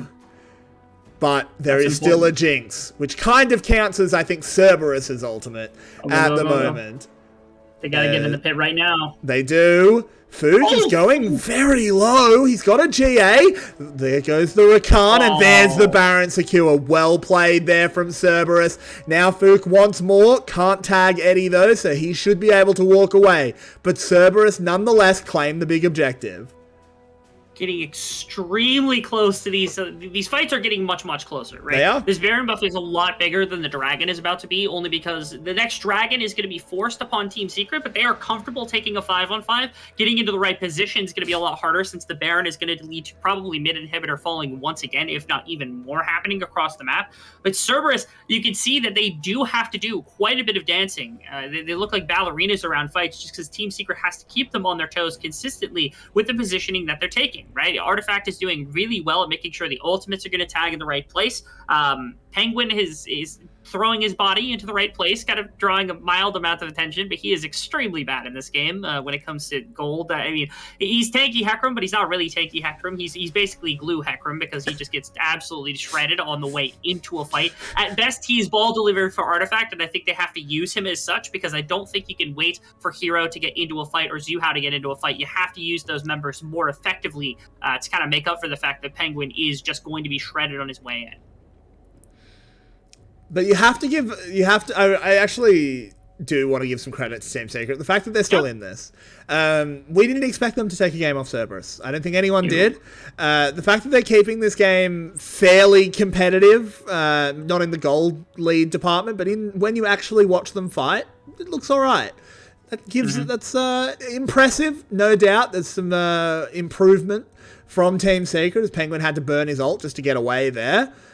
Fook tags Eddie, but isn't going to follow it in. That would have been a little bit suicidal, but the Inhib under siege will be falling. Once again, super minions activated for Cerberus.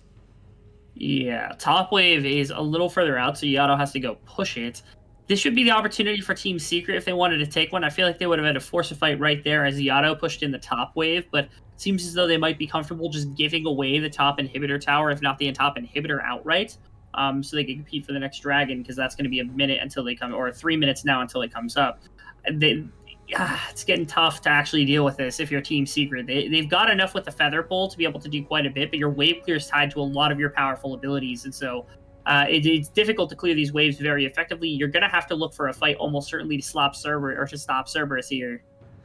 Hero trying to find himself a way in is just getting completely bounced by Poss, and look at the damage as Artifact will pick up that kill. Artemis, I should say, they're confusing. Hero has burnt the Undying Rage, will get chased off by Poss. Artemis with a good flash to get away from that shockwave as well, as the rockets continue to rain. They go on in. Artifact will go cold, managing to buy some time, but the zap lands on in. And Cerberus, in a very, very strong way, take a big 2-0 over Team Secret. It's a matter of, like, it felt kind of like pulling teeth, right, for Cerberus, where it's like Team Secret didn't give them easy ways to win, but at no point were we really that threatened, or did we feel like there was that much of a threat for Team Secret to really take the game. It was more of they're making it difficult for Cerberus to win the game, but they're not doing anything to themselves win the game, which is, I think, the biggest thing to take away, is that Cerberus, again, they never really lost control of either of the games that they played in. Yes, they were both 30-plus minutes, but I think Cerberus is okay taking those. They win those almost every time. Completely agree. We are going to bring Marby straight back in to get her thoughts on this series and that game too. So Marby, your thoughts? Yeah, look, it came out very strong from the side of Team Secret, and that was sort of the approach I wanted them to take and try and punish that early game, trying to carry that through. But it fell apart thanks to some fantastic plays from Fuquan. He was all around the map, shutting down Team Secret. There's one play in particular where we saw Tryndamere try to roam up from the bot lane and catch Artemis on the red buff. But beautiful bouncer play from Ron OP plus a kick from Fuquan to turn it around and catch Eddie out. Completely changed the game, brought it completely back under the control of Cerberus, and from there it was just sort of comfortable control from Cerberus. They had to fight to gain ground, but they were never conceding too much. And I'm once again complaining about VCS Tryndamere's being not aggressive in the matchup. You should be punishing this extensively, pretty much the moment you hit 6. And this is just not happening. Plus, they keep building quick blades when it's very redundant. You already have the cooldown on your E. You don't need it. For crits, so just a Mortal Reminder would have done a lot better for the 1v1. Same with a Hull Breaker of your own. I think I can complain about that for a while, but overall, yeah, not quite enough aggression out of Team Secret to really push through that that strategy that was starting to work out for them. Yeah. So, with that, you labeled them the gatekeepers, Rebel. Mm-hmm. Are they still keeping the gate, or a team Secret perhaps? I mean, look, we expected the 2-0, but Team Secret, are they still keeping the gate, or maybe they're actually contending for 4th? It's tough because I feel as though Team Secret, the best way I can put it now after having watched that game, Team Secret is our 5th best team. The problem is that there are 9 slots, and it's possible that 4 teams slot behind them, and that there is no 4th best team, which then by default puts them into playoffs because they are the 4th best team. But they are not. They're the 5th best team. Somebody has to take the 4th best team away from them. I think when Team Secret has Penguin playing the game, they look a lot better because this series was not that. Penguin didn't look great this series. But in games where Penguin does get active, I feel as though the early game goes better and all of a sudden things go pretty well. And they had moments, right? Artifact was up 3 kills at the beginning of the game. Eddie, I thought, played really well in that game number 2 as well. Hero has showed some solid performances. The game 2 on Tryndamere was kind of lax, but that doesn't mean there weren't like moments where the fighting looked okay for him. It's just, and again, it's difficult to force Cerberus to 35-minute games twice in a row, basically. So that speaks at least a little bit to the benefit of Team Secret. But again, they have to refine their style a little bit more. I'm confident still saying that they're the gatekeepers. I think they're the 5th best team right now, and it's a matter of somebody trying to pass them. And if nobody does, then they are obviously the 4th best team. It kind of reminds me of when I joined at the end of 2019 Team Secret, where it's like nobody is better than them, so they ended up in the playoff spot, but that's about all you could say about them. They weren't really there to compete whatsoever. Yeah. Well, it was a fun night of games. Went the distance, not quite to 6 games, but to 5. Bit of an upset in the first series. Sky picking up that win. But then the second series went the expected way. But with that, we will be bidding you good night. Thank you for joining me, Marby. Thank you for joining me, Rebel. And thank you for joining me on the cast. Thank you to Spoods for making all of the lovely graphics that you see on your screen. It really does enhance the experience, I think, at least. But we'll see you tomorrow, same time, same place, here on VCS English.